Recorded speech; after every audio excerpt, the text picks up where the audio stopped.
Welcome to the 50th Professorial Inaugural Lecture at the University of Nairobi, held at the main campus, Taifa Hall.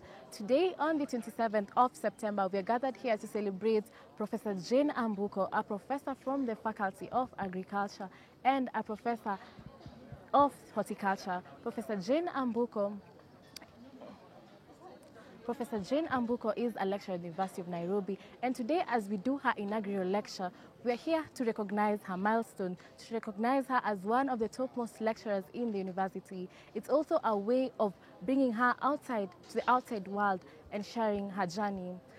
The university has normalized having inaugural lectures as a way of life. It's becoming a university way of life other than recognizing the lecturers' impacts. And the university has had its inaugural lectures from way back from 1996 to date, where we have the 50th inaugurant, Professor Jane Ambuko. Professor Jane Ambuko was an alumni of the University of Nairobi, where she had her undergraduate studies in Bachelor of Science, and later she had her Master of Science still in the University of Nairobi, where she majored in horticulture. She also took part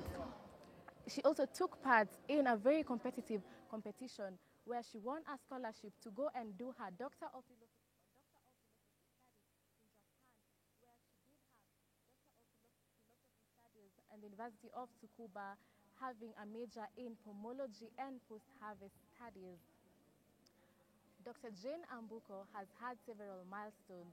She has had to work with over 30 partnerships and 30 forums where she has won awards, and she has received several recognitions. She has had to work with several organizations, big organizations in the world, like the UNAID, the World Food Health Program, and several programs, among others. Professor Jane Ambuko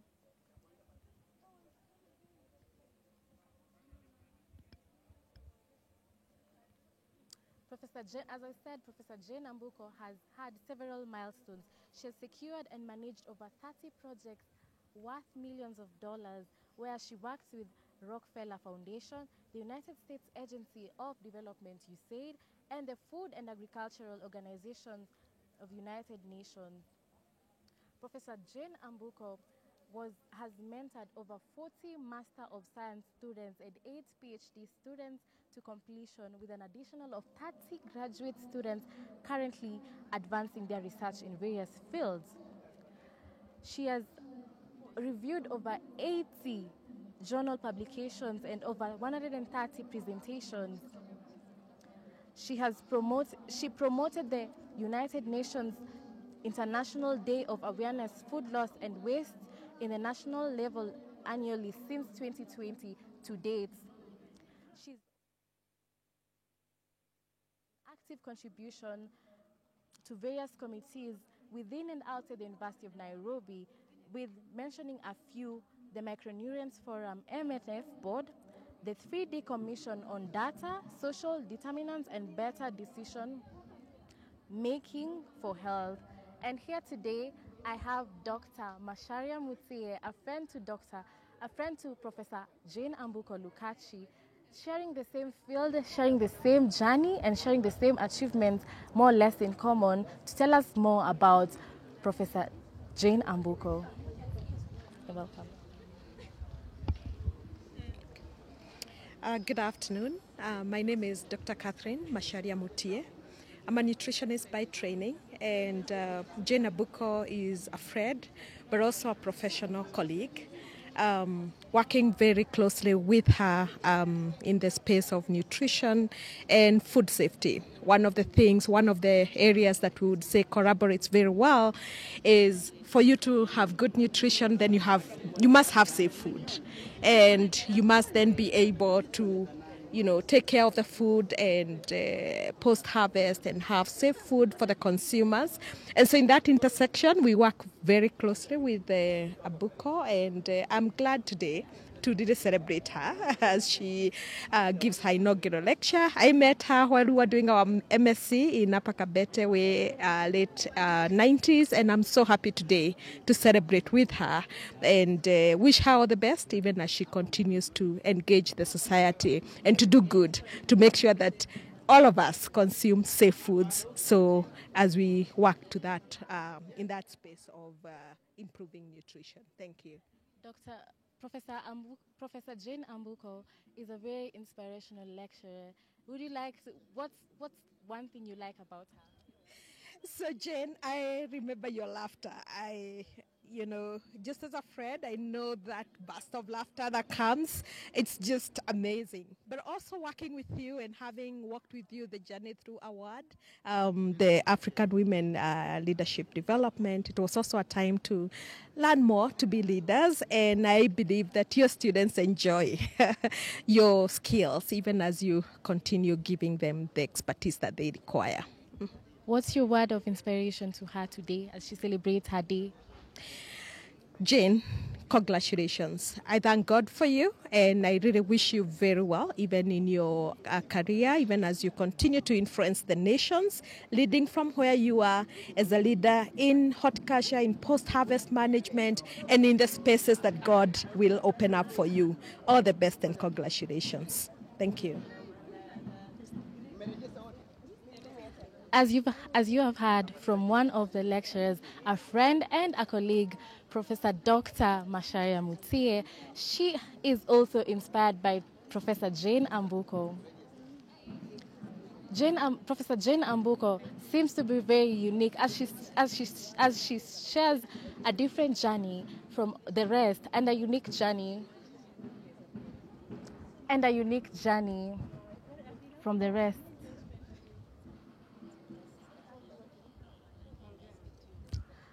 And a unique journey from the rest. In her biography, Professor Jane Ambuko shared that in her first year of university, in her first year in university, she had a renal.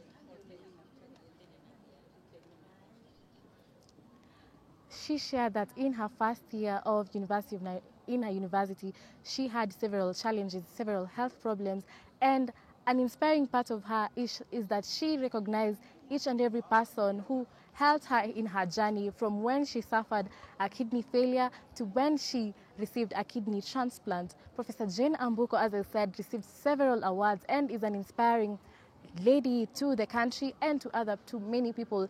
As earlier, her friend and her colleague, Dr. Macharia Mutie, said, she's also inspired by her, and she said her students are so glad to have her. We also have another guest, a colleague and also a friend to Professor Jane Ambuko, and she's going to give us more about her.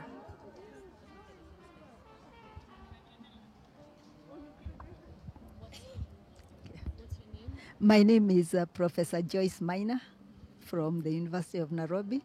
I'm the chair, Department of Animal Production. What's your relation to Professor Jane Ambuko? Professor Jane has been my friend for a long time. And we are also colleagues because she's in the Faculty of Agriculture. And for a long time, we were in the Faculty of Agriculture with her. Now I'm in the Faculty of Vet. So I've known her as a colleague. We have shared, we've been in many committees together. We've been in many projects together. So I have known her as a friend and a professional colleague. So today we're celebrating Professor Jane Ambuko. What's your word of encouragement to her or appreciation? Jane, congratulations. This is quite a milestone. It's a big milestone. But you deserve it, Jane, because I have watched you working with passion, with commitment, full of energy, and you learn, you don't walk. That's how you have reached this stage. It's such a young age because you actually, compared to some professors, you're actually probably one of the youngest professors. And look where you have come. Thank you very much. Yeah.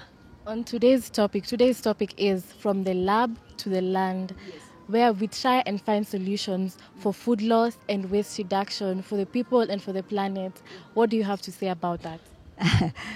Jane, we've been in several projects where this came up. I remember the first project we did together was how to promote Lulo innovations.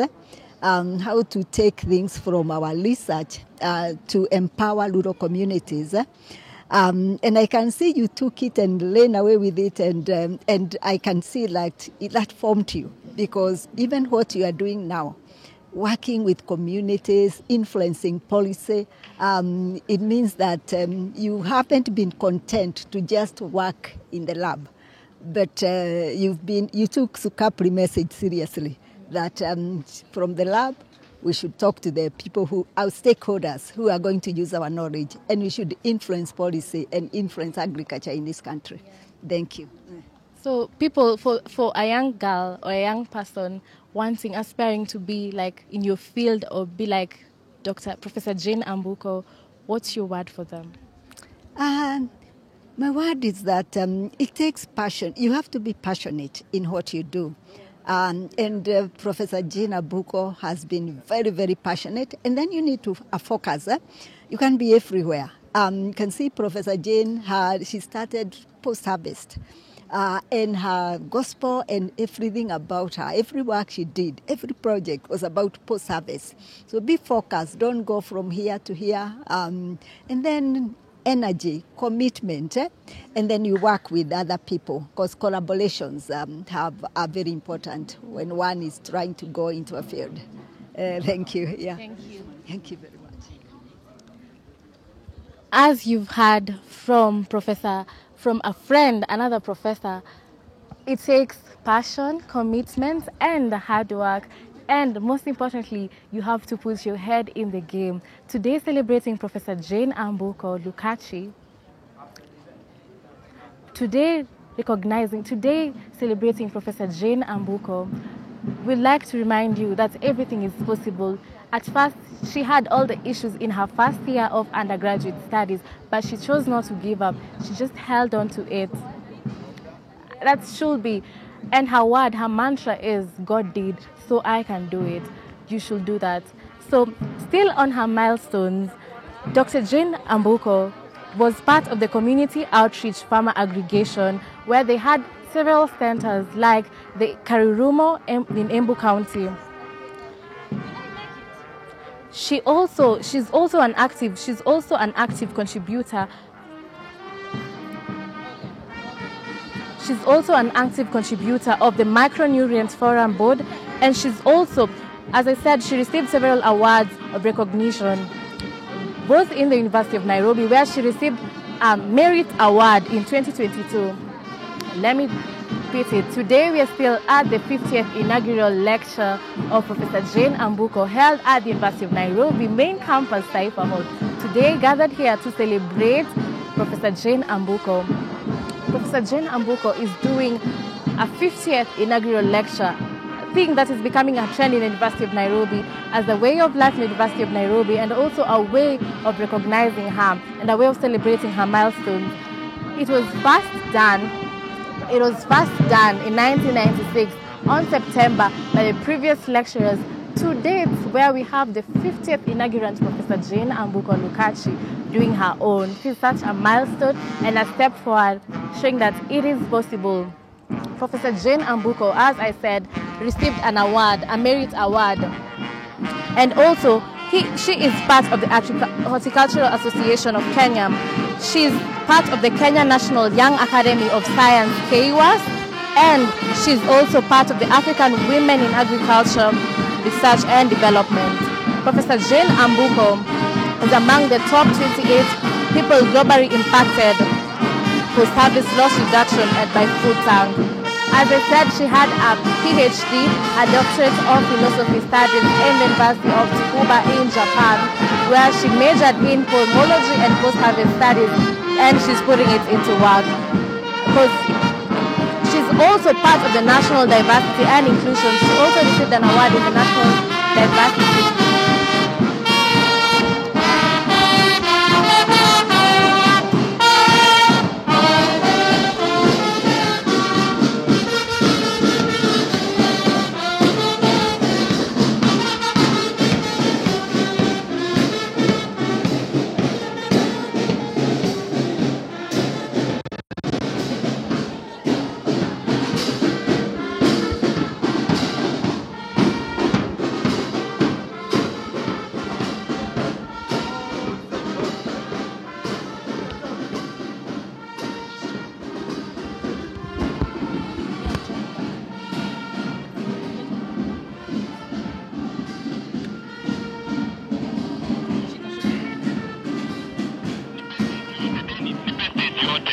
kutoka hapo.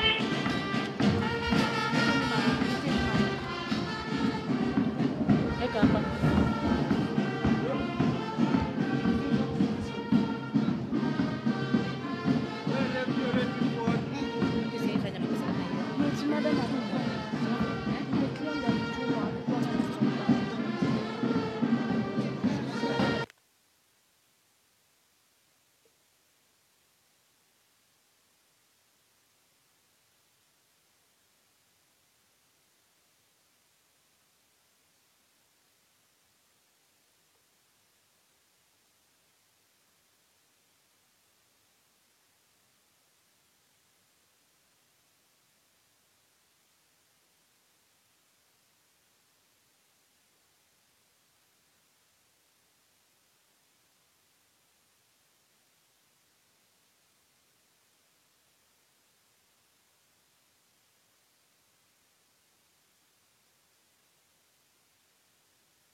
Udugu, amani na uhuru, raha tupate na ustawi. Mungu twaomba uilinde Jumuiya Afrika Mashariki, tuwezeshe kuishi kwa amani, tutimize na malengo yetu. Jumuiya yetu sote tuilinde, tuwajibike, tuimarike. Umoja wetu nguzo yetu, idumu jumuiya yetu. University of Nairobi, we labor all together in search for knowledge and truth. We bless and honor thee. We are the pinnacle of excellence in knowledge, knowledge to serve our motherland. Oh Kenya, knowledge to serve all mankind. We are the fount of knowledge. We create, we own the vision. God give us grace to serve, and the future is bright, and the children shall drink from the fount of knowledge. Knowledge shall surely set them free. Beyond the stars, knowledge shall surely set them free. Let's have a prayer from the chaplain.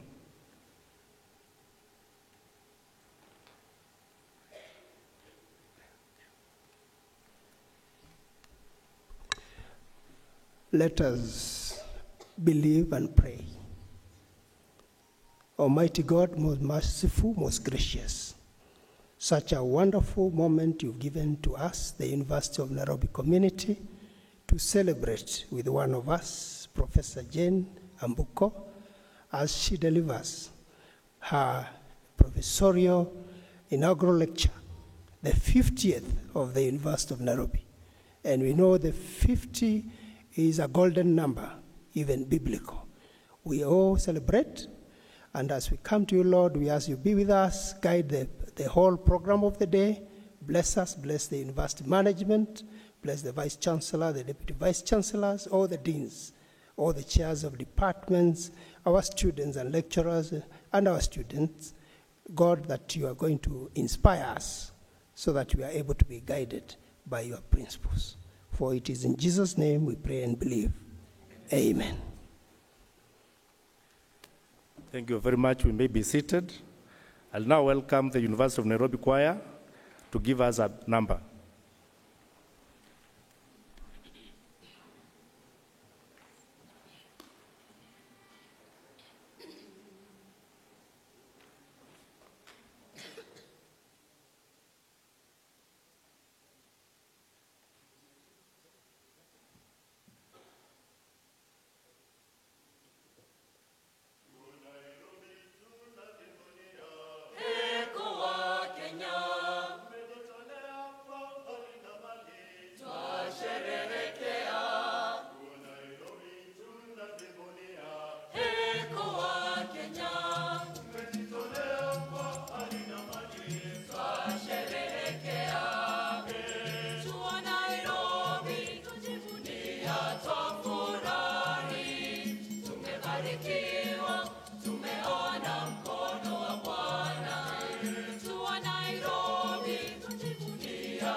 Thank you very much, University Choir. We can appreciate them more. Let's appreciate our choir. Thank you very much. I now call upon the Deputy Vice Chancellor Academic Affairs, Professor Ayub Gitau, to give his remarks and I welcome the Vice Chancellor. Thank you.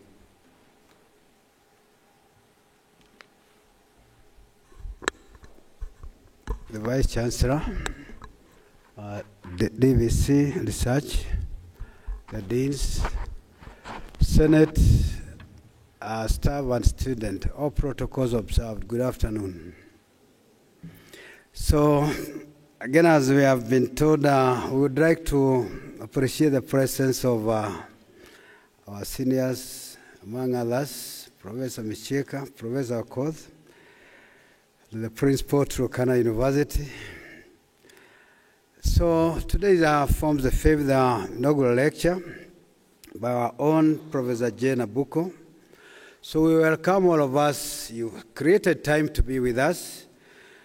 And this is not taken for granted. It is not taken lightly.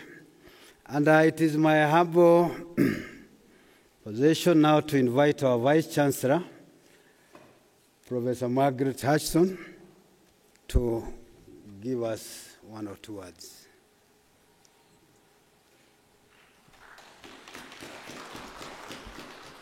Thank you, Deputy Vice Chancellor, Academic Affairs.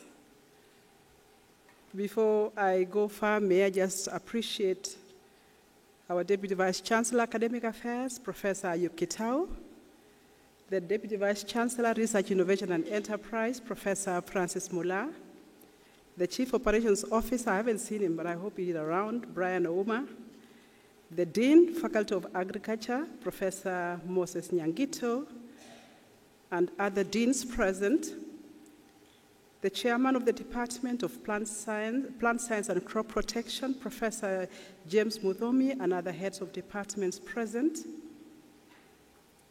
Professor Ratemo Micheka, the Chancellor, Tharaka Nithi University, the Chair of the Board of Trustees for NRF, among many other hats that he wears,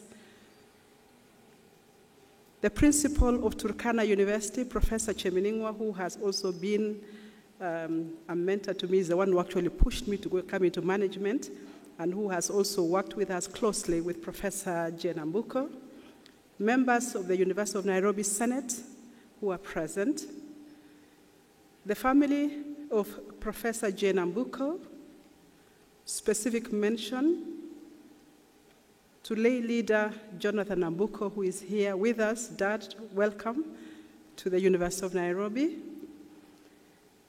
and other family members. Esteemed guests, ladies and gentlemen, good afternoon. Good afternoon once more. It's supposed to be a celebration. You look so serious, not an exam. Ladies and gentlemen, you might be asking yourself, why are we gathered this afternoon to talk about an inaugural professorial lecture? Why? You see, history has it that various universities decided that, coming from an assistant lecturer, you spend another 10 years there, then lecturer, then senior lecturer, each one 10 years or 5 years, until the associate professor, you become a full professor. So they decided that those who have completed that journey, those who are recently promoted to full professor, should give us an inaugural professorial lecture that covers their areas of interest, but also their journey, so that those of us who are younger can see that it can be done. So this is a tradition that is recognized for universities to publicly celebrate this milestone, and actually they have become an integral part of university life globally. The University of Nairobi has its own history with inaugural lectures, and it started actually in 1966. 2 professors gave inaugural lectures. Professor H.W. Alexander and Professor Robin were the first professors, full professors, to give inaugural lectures at the University of Nairobi. Since then, we've had Professor Ominde, Professor Ratemo Micheka, and the list goes on. We have 49 of them who have given the inaugural lectures so far. Today, we are having the 50th celebrant, Professor Jane Abuko Lukachi.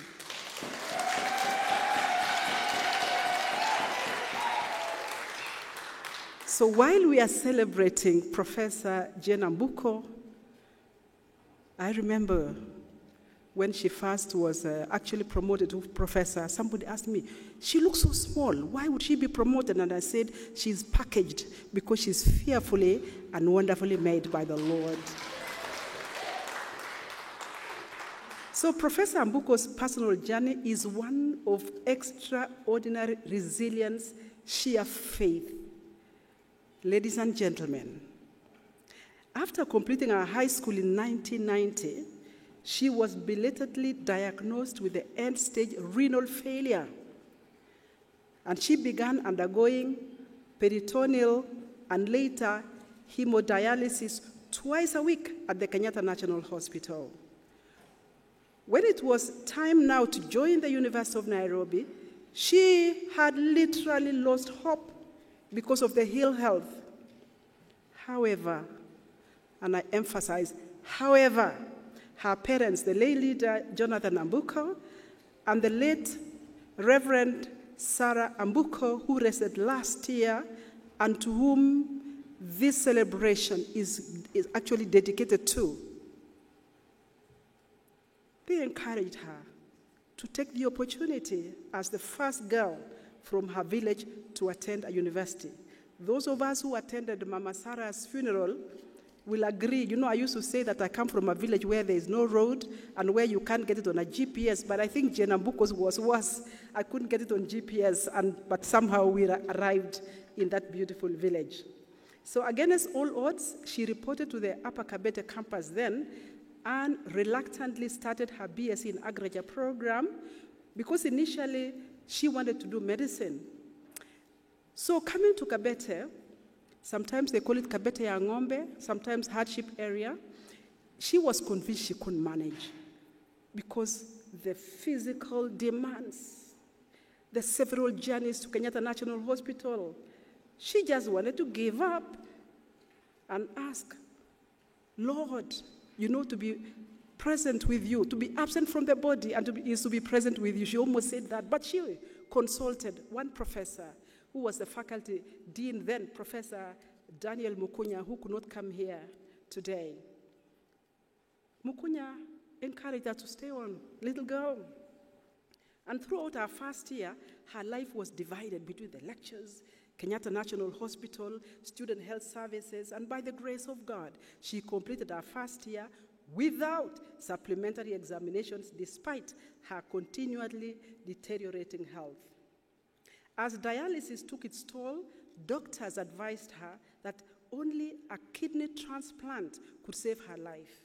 Her siblings willingly underwent compatibility assessments, and only one, Winfred Opisa, was cleared as a donor. I don't know, Winfred, whether you're here. We want to give you, yes. Winfred selflessly donated her kidney, and on the 12th of January, 1993, both sisters underwent the life-saving surgery. Professor Ambuko is eternally grateful to you, Winfred, and her entire family for the sacrifice and support during her ordeal. Professor Ambuko shared that her mom slept on the floor in Kenyatta National Hospital for a whole year. She also appreciated the care from the renal team at Kenyatta National Hospital, her classmates who provided lecture notes during her absence, and her roommate, Mrs. Alice Kainyo Miano, who was a constant source of support. Our gratitude is also extended to Sir Willis Owino and mentors who guided her through this career pathway. That experience indeed marked a turning point, and she emerged a renewed sense of purpose and gratitude, dedicating her life to service and academic excellence. And surely, she acknowledges the faithfulness of God in her life. Now, ladies and gentlemen, see what the Lord has done. From that very difficult background, indeed, God is truly faithful, is truly Ebenezer.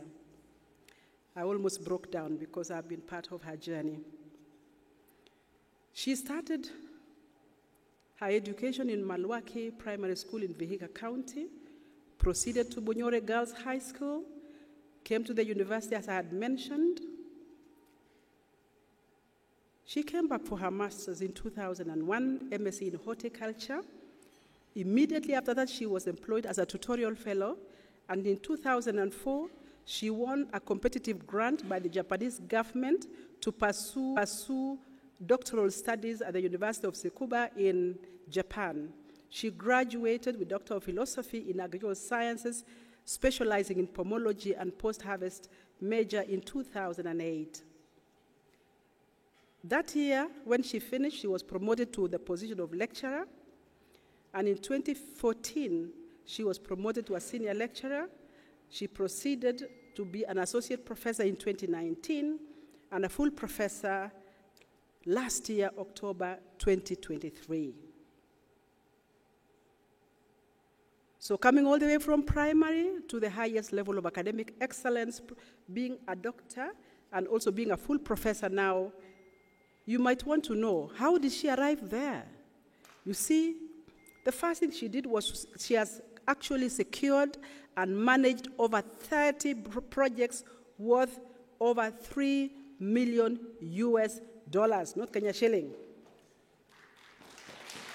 And she has done this by securing very strategic partnerships with Rockefeller Foundation, USAID, FAO, the World Food Programme, Foundation for Food and Agricultural Research, UKRI, United Kingdom Research and Innovation Fund, the National Research Fund, National Commission for Science and Technology and Innovation, and she has also worked with several agri-food industry players, bringing in very strong private sector into the university. We've always talked about how we can strengthen the academia-industry linkage, and so Professor Ambuko has brought in Juatech, AgroFresh, Sea of Valley Technologies, MRM Safal Group, among others.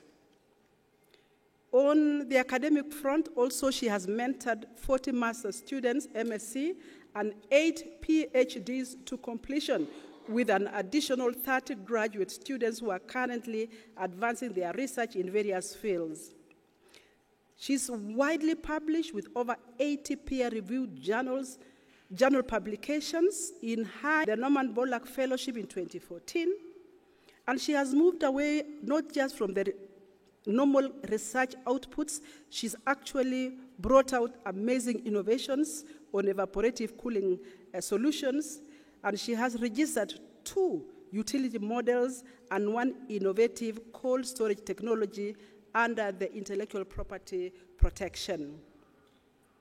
She didn't only stay in the classroom, she actually went to the community, and among many, I can just mention one, the farm aggregation centers, like the one in Kararumo in Embu County. Continentally, she co-convened the inaugural All Africa Post-Harvest Congress and Exhibition in 2017, which was hosted by the University of Nairobi, and it was later adopted by the African Union Commission in 2019 as a biannual continental event. She continues to promote the United Nations International Day of Awareness on Food Loss and Waste at the national level annually since 2020. She's an active contributor to various committees within and outside the university. I'll just mention a few because of time, but she serves on the board of the Micronutrient Forum, the 3D Commission on Data, Social Determinants, and Better Decision-Making for Health, United Nations High-Level Panel of Experts on Food Security. She sits on the Regional Advisory Board for the Innovation Lab for Horticulture, Feed the Future program with USAID. She is the Regional Coordinator for the International Society of Horticultural Science for East Africa. She is a member of the Kenya Bureau of Standards Committee for Fresh Horticultural Produce. She is a lead expert for Kenya in the development of the post-harvest loss reduction strategy for IGAD. She's a lead consultant in the development of the post-harvest management strategy for Kenya, which has been spearheaded by the Ministry of Agriculture and the FAO. Ladies and gentlemen, as if that was not enough, she has received several awards and recognitions that include the Top Fellow Influencer by the Award network that actually mentors young researchers in the area of agriculture, linking them with mentors in the continent. She was named in 2017 as an innovation champion under the Feed the Future Kenya Innovation Engine. In 2018, she won the National Diversity and Inclusion Award and recognition. She was named among the top 28 people globally that are impacting post-harvest loss reduction by the Food Tank. 2022, she got the University of Nairobi Merit Award.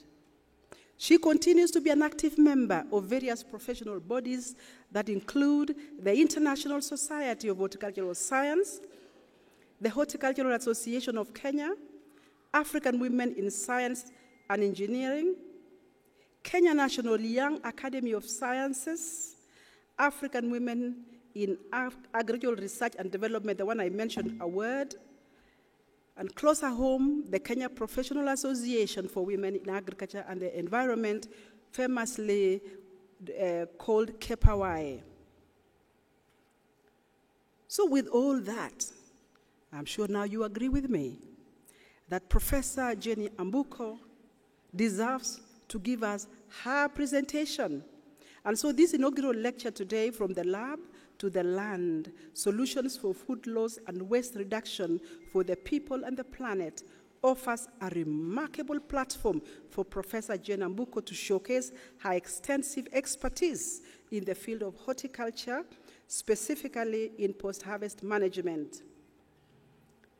Her commitment to reducing food loss and waste has led to significant advances in agricultural sustainability, benefiting both the people and the environment. In fact, Professor Ambuko proudly identifies herself as a food loss and waste reduction champion for Sustainable Development Goal number 12, subsection 3, and this reflects her dedication to advancing sustainability and addressing local and global challenges in the food systems. Ladies and gentlemen, please arise and join me in welcoming Professor Jane Ambuko Lukaji to deliver her professorial inaugural lecture titled From the Lab to the Land, Solutions for Food Loss and Waste for the People and for the Planet. Signed, Professor Jesang Hutchinson, Vice Chancellor Acting, and also a Professor of Horticulture. Tumkaribishe tafadhali.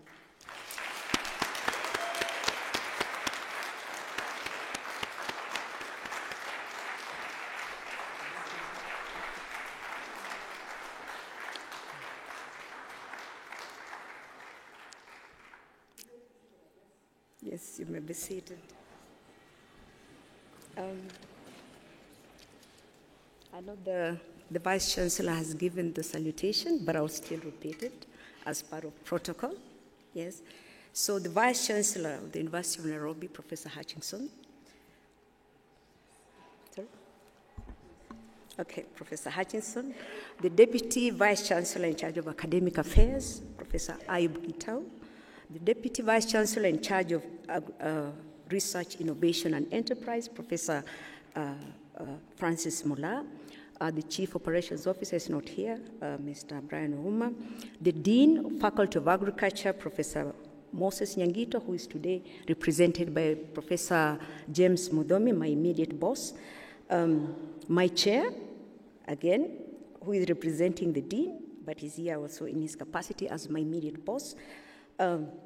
Members of the Senate present, members of the UEB, University Executive Board present, all professors and other academic staff of the Faculty of Agriculture and our sister faculties of the entire university present. All the non-academic staff are present from the Faculty of Agriculture and the entire university.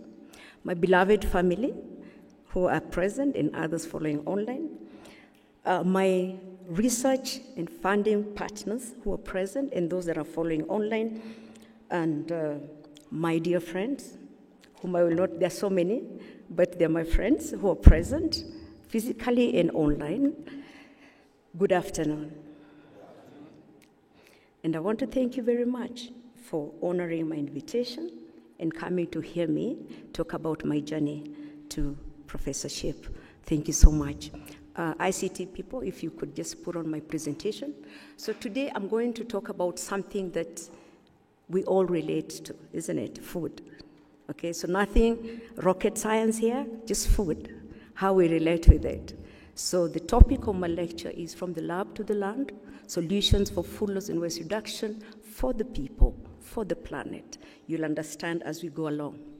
Okay, the slides please? So my lecture, I have outlined it into, okay. My lecture will have 3 components. The first part is unpacking the problem of food loss and waste so that we're on the same page. The second part will be looking at my contribution as a researcher to addressing food loss and waste. And then the third part will look at the future recommendations guided by our own research on this topic. So unpacking food loss and waste. I think some of us, we've heard about these terms that we use to describe food loss and food waste. Sometimes we say post-harvest losses. So let us have a common understanding so that as I go along, you'll know, you'll follow. So when I say food loss, you understand what food loss what I mean by food loss. And when I say food waste, you get what I mean by food waste. I don't know if this is failing me, clicker. Okay. So let us start by defining food loss and waste. This is basically refers to loss, the decrease or reduction in the quantity and quality of food that was intended for human consumption. And when you say food loss and waste, it covers all the stages of the supply chain, from the point of harvest to the point of consumption. Then we unpack, because of where it occurs and the causes of the losses, we unpack the word food loss and waste into 2. We have food loss, which refers to, this clicker is letting me down. Okay, there. So food loss, which is food that gets spilled, it gets spoiled or otherwise lost, or incurs some quality loss between the point of harvest. Please mark the words, from the point of harvest to the retail stage, okay? So basically that food between harvest and retail, it does not get consumed. You can see the picture that I've used there. Those are cows eating tomatoes. Those tomatoes were never made for the cow, right? But who is eating them? It's the cows. So that is food loss, yes? You have to understand, why are the cows eating the tomatoes which were meant for human consumption? So that is food loss, okay? Then we have food waste. Now food waste, again, remember the two words that I'm trying to unpack. Food waste now refers to a situation where food that is of good quality is good for human consumption but gets discarded. And now where it occurs in the supply chain is between the point of retail and consumption. So let us remember the 2. Food loss until retail, food waste from retail to consumption. And you can see the picture I have used there. Some of us did that this afternoon at your lunch, right? Food waste, you put food, especially if it was a buffet, some of it went into the dustbin. So just to now show it depict it, what I've just said, food loss. So if you look at the supply chain, that is your classic supply chain. So food loss until retail, and then from retail to consumption, we talk about food waste. So I'm defining this so that as go along, you'll follow why, because the interventions that we do for either are different, okay? So, right. Then again, apart from food loss and waste, the definition I just gave, we have what we call qualitative and quantitative losses. Now, quantitative losses refers to decrease in mass of food that was meant for human consumption, and is basically it exceeds the supply chain. It is actually thrown, quantity, okay?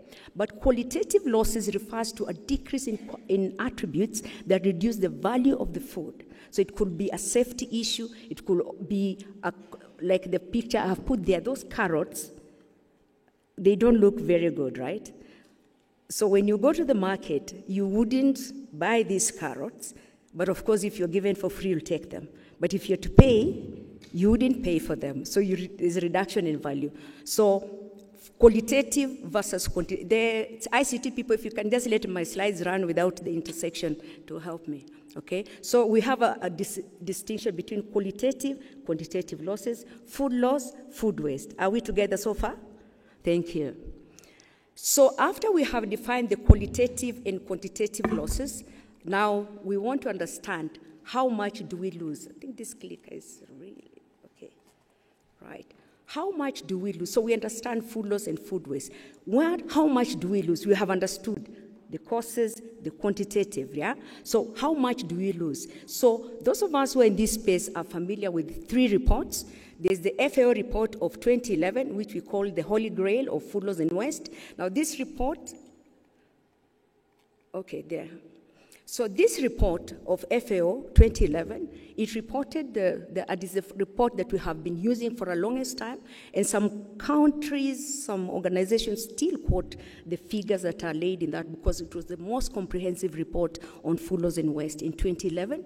And if you've had people talk about 30%, we still refer to this report. But there have been other reports, like the FAO report of 2019, which, again, I said we disaggregated food loss and food waste. So food loss until the retail is 13.2% according to FAO. And then a report that was done by UNEP to look at the food waste, that is between retail and consumption, we are dealing with 17%. Translating to 931 metric tons of food that was produced for human consumption. So that is the figure, the amount. So when we disaggregate, the data by regions, that food loss report of 2019, at the global stage or the world average, we are talking about 13.2%, but you can see the other region, the different regions, some like South, Central and Southern East Asia, it is more. Sub-Saharan Africa, our food loss is about 14%, at least according to that report. So if we unpack the report of the UNEP report of 29, ICT people, this thing is not very sensitive, so it's not moving my slides. Yeah. So the UNEP report of 2021, I want the previous slide. Okay. So if we disaggregate the report of 2021 on food waste by UNEP, we see the 931 metric tons that I alluded to. That is divided into the 3 segments from retail to consumption. Okay, so we have 3 segments. That is the food service. Okay, the food service. So the 3 segments, we have the food service, we have the household, and we have the retail. So if you look at that pie chart, where are we losing most of wasting? Remember, where are we wasting most of the food? At the household, okay? So when I come to call to action, remember those figures. So further, that figure has been further disaggregated so that we look at, for different regions of the world, how much do we lose at the house, at how much do we waste at the different stages. So if you look at that report, ICT people, you're letting me down. So you can see the wastage. Rwanda, we're talking about 208. Kenya, please, can I have my slides? Kenya, the figure is around 141 kilos per capita. And then the UK, can I have the slides, please? So we have, as they bring the slides, so the figure 931 metric tons has been disaggregated. So we look at how much per capita, per person, how much do you waste per person per year. So the figure for Kenya is 141 kilos per person. And then out of that 141 kilos, 99 kilos actually is wasted at the household.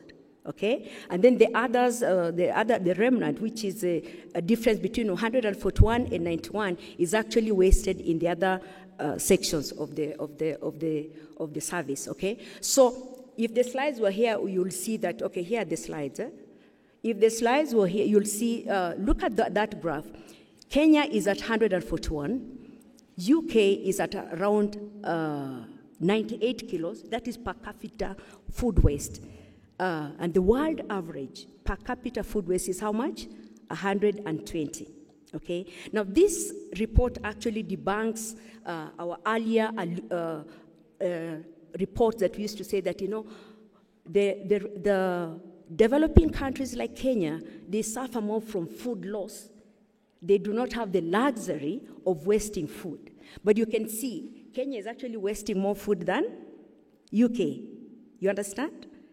We are actually wasting more food than the global average.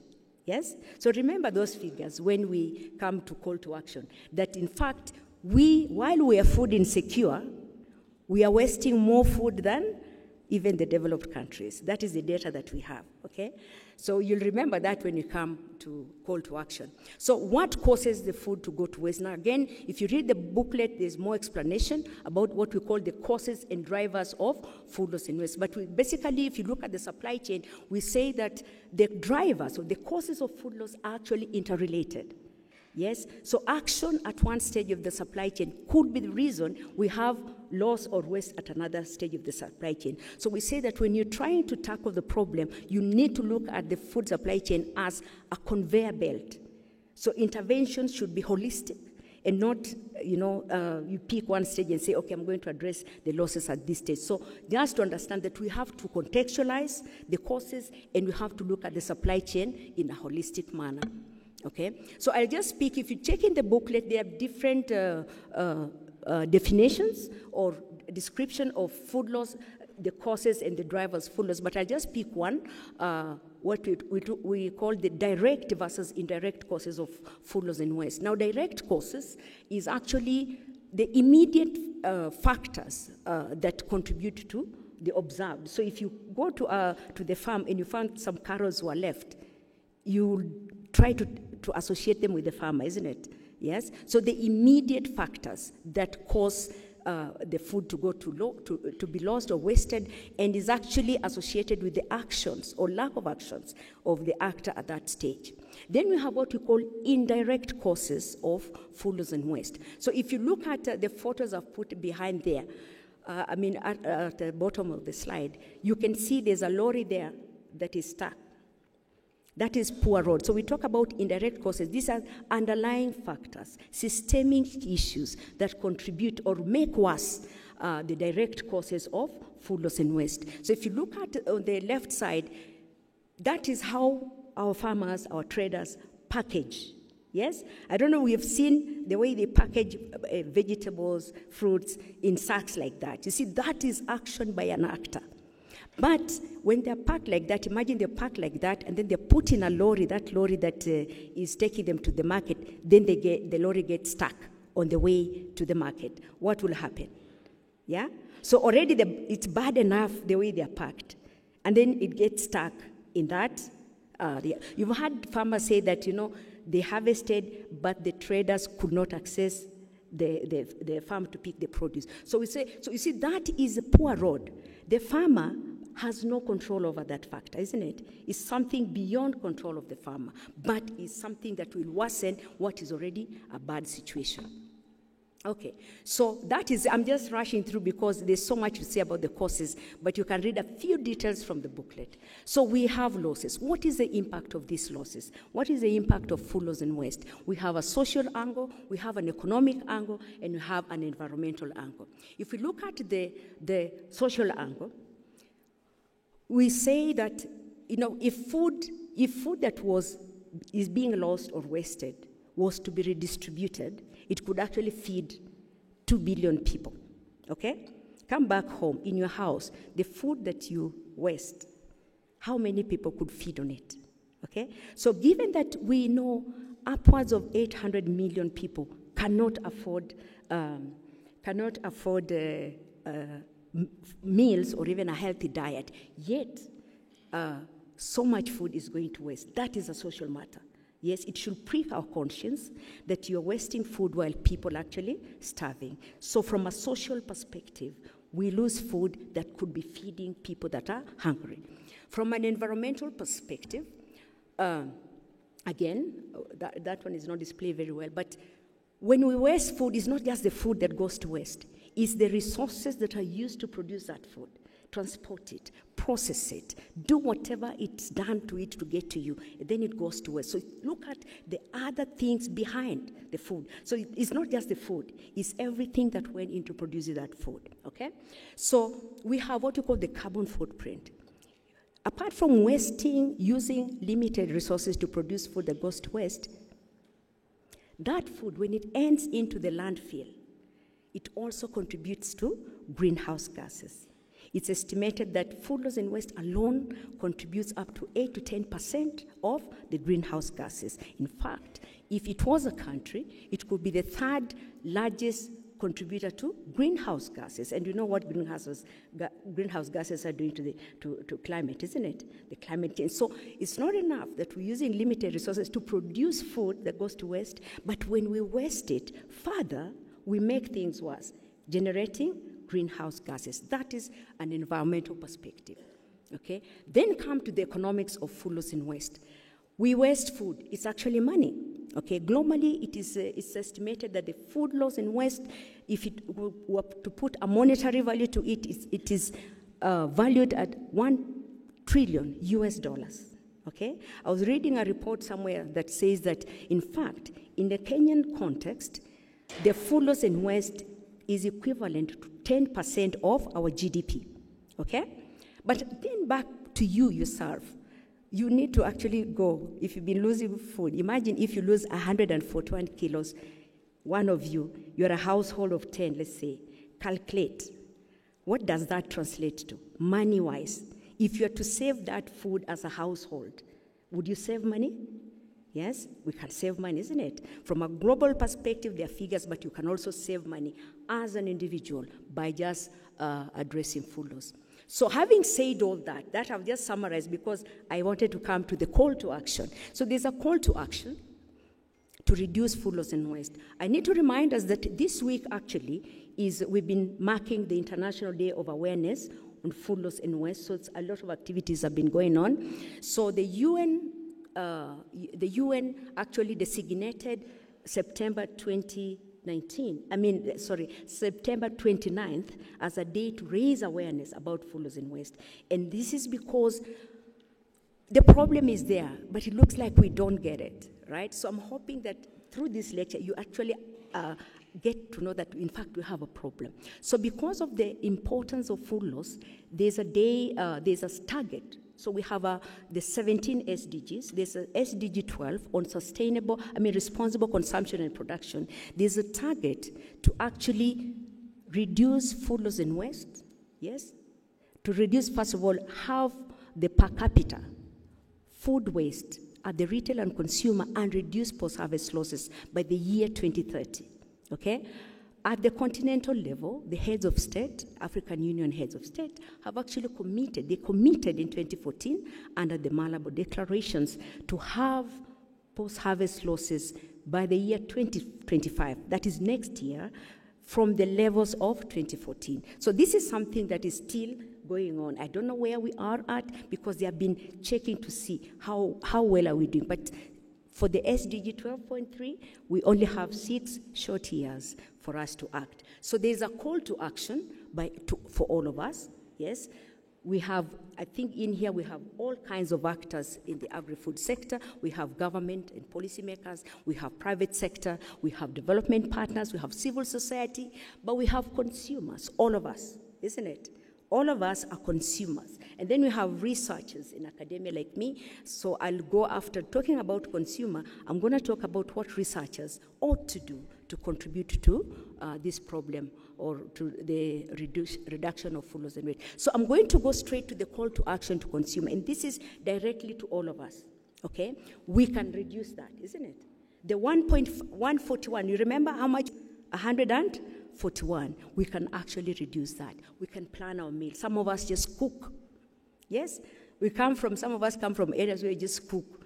Food will find eaters. So we can plan our meals, not just cook, okay? We can prepare shopping lists. Some of us just go to the supermarket and we shop without knowing what we actually need. You can manage your food stock. You can donate surplus food, Okay, now that is something that has had challenges, but I am happy my friend Wamboi there and working with Food Bank in Kenya, they are developing guidelines to guide people to donate food or distribute food, because you need guidelines to do that to avoid liabilities. But the second one on reducing your plate waste, this is something you can do something about. You minimize your wastage, especially at buffets, okay? You see, you know at buffets how people serve food, right? You just put, in the, because it's there. You start and everything that is on the buffet, you put on your plate, right? So it is, you can do that. You can do something about it. Wamboi and I, we call ourselves the food waste pest.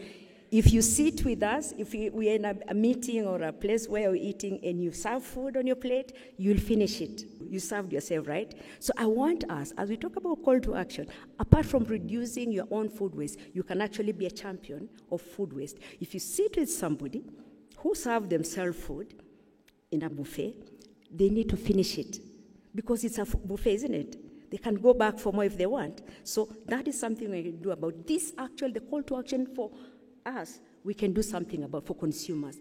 Going to the researchers, there's a lot that we've been asked to do. We are the people to generate data, yes, whether it's on food loss, on food waste, evidence that we need to actually address the problem. We are the people to do that. We need to develop practical solutions to reduce food loss and waste. That is the call to action. Actually, I extracted this from the guidelines. We need to develop practical solutions. Some of it is what we'll be talking about. We need to build business cases because reducing food loss and waste has a cost. Yeah, economists, like my friend John there, economists, we need to make a business case, convince people that it's a good thing for their business to reduce food loss and waste. You must provide evidence, okay? But they say we must influence policy. Yeah, like now we are talking about addressing climate change. We are planting trees. But if food loss and waste is contributing 8 to 10% to the greenhouse gases, how can we go and convince the CS of environment to give us money to reduce food loss, the contribution of food loss and waste to greenhouse gases? You need evidence. You can't be citing estimates from other parts of the world. We need evidence. We need to build capacity. We need to do consumer education. So that is the call to action. All this, the different actors I mentioned there have a responsibility, but I thought I'll pick on just two, consumers, which all of us are, and then researchers, because I'm going to talk about now my contribution as a researcher to the problem of food loss and waste. So I go to part 2 of the lecture. So our contribution to food loss and waste is actually divided into 3 works that we have done: adaptive research, capacity building, and community engagement. So the booklet has a little bit of detail, so I'll just summarize in these slides what we have done. Adaptive research, we're talking about cooling and cold storage technologies and complementary shelf life extension technologies, small-scale processing, and then valorization of food waste. So those are just, there are other things we do, but I'll focus on those 4 areas of our adaptive research. So, why cooling and cold storage? Again, those of us who are in our space of horticulture, we know temperature management is critical, yes, for preservation of quality of perishable produce. In fact, in physiology, we say center. So those are the factors that would contribute to deterioration of harvested produce. So if we keep the temperature low, then the rate of those factors that contribute to spoilage, the rate in horticulture. Cold chain, basically, I'm sure you heard about, there's a lot of cold chain talk. And cold chain does not only just apply to horticultural produce, it also applies to even fish, yes? It applies to milk, to vaccines, isn't it? So cold chain, for us in horticulture, we are just talking about maintaining an interrupted, optimal, low temperature where produce is handled from the time of harvest to the time of utilization or consumption. Or we talk about farm to fork, maintaining optimal uninterrupted temperatures. It requires not just the cold storage or the technologies, there are also practices that go with it. So in horticulture, we say poor cold chain management is a key driver of food loss and waste. And that is why we ventured into research to find innovative solutions to low cost, yeah? Because when we talk about cold storage technologies, if you talk about conventional cold rooms, they are there. I know my friend Jose is there, and the people who he works with, the exporters, this is a no-brainer. I mean, cold storage, you see the trucks moving around. That is standard practice. But for the domestic market, you see, I'll show you how we transport and package our things, zero cold chain. So the thinking in our research team is that why are farmers not adopting the available technologies? Part of it is because of the cost. So we actually deliberately ventured into studying or finding innovative solutions that are low cost. So like the CoolBot evaporative technologies that I'll share about, they are all low-cost alternatives for smallholders, okay? So we start with the CoolBot. This was perhaps one of our earliest studies to find a low-cost alternative for smallholder farmers. So the gadget you can see in the midst of the text there is the CoolBot. Now the CoolBot actually is an innovation by a smallholder farmer in the US, okay? A smallholder farmer innovated the CoolBot. And the CoolBot cold room is made up of three components. It's the CoolBot, which is the gadget you can see there. Then there's a compatible air conditioner and an insulated room. So what the CoolBot does, it actually, because the AC does, it overrides the thermostat, and therefore you set your temperature on the CoolBot. So say you want 10 degrees C or you want 8 degrees C, you set it on the CoolBot, so the thermostat of the AC on the CoolBot, so it can cool to achieve the temperature that you've set. So we conducted the first trials with the farmers in a place called Kawala in Makueni County, and that is where we piloted the CoolBot we were able to do adaptive research on mango because that group specifically works on mangoes. So we were able to extend the shelf life and therefore enable the farmers to aggregate their produce by using the CoolBot. So that was our very first. I won't say so much about it. You can read a bit of details there. So CoolBot was our first. So the cost of the CoolBot is actually a fraction of your conventional cold room. Because we right now, you'll see later, we have a cold room that has been installed, a conventional one. It would cost upwards of $30,000. Is that right? Yes? This one is a fraction, around $7,000, like the one we have on campus, $7,000 to $10,000. So it is really fairly cheaper compared to your conventional cold room. So when we introduced the CoolBot to this group in Makueni, we encountered a challenge, okay? Rural areas, most of them don't have reliable electricity. Is that right? So power outages are the norm. Power can go off for 3 days, yes? You can imagine you have produce in the cold room, full, and then there's no power. So one time full in the CoolBot and power went off. So we were taken back to the drawing board. Rural areas, what is most suitable for them? Okay, because reliable electricity is a challenge for most rural areas in Kenya. So this is what led us to the second round of research, looking at evaporative cooling technologies, which the Vice Chancellor actually alluded to when she read the citation.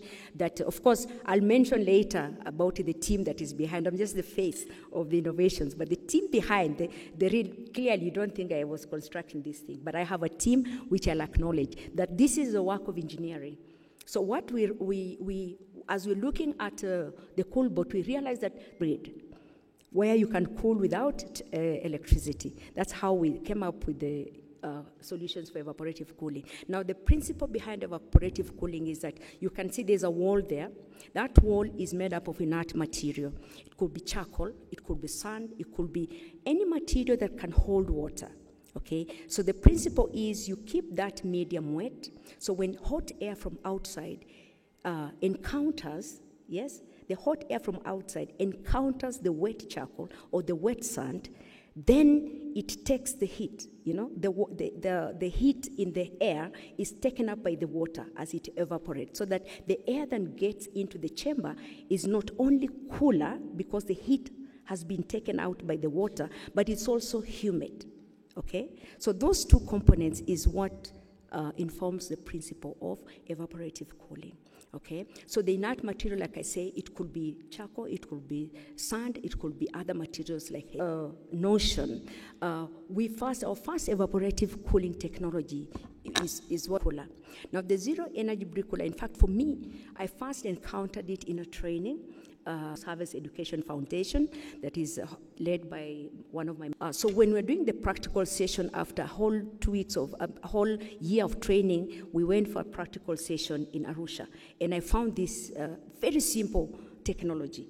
And I wondered, why don't we have this technology in Kenya? So from there I came, I sold the idea to my engineering, Dr. Bunge and Mr. Mwachoni, and voila, they built for us the first zero-energy brick cooler. Just, the way the prototype up there, turning it into a chamber.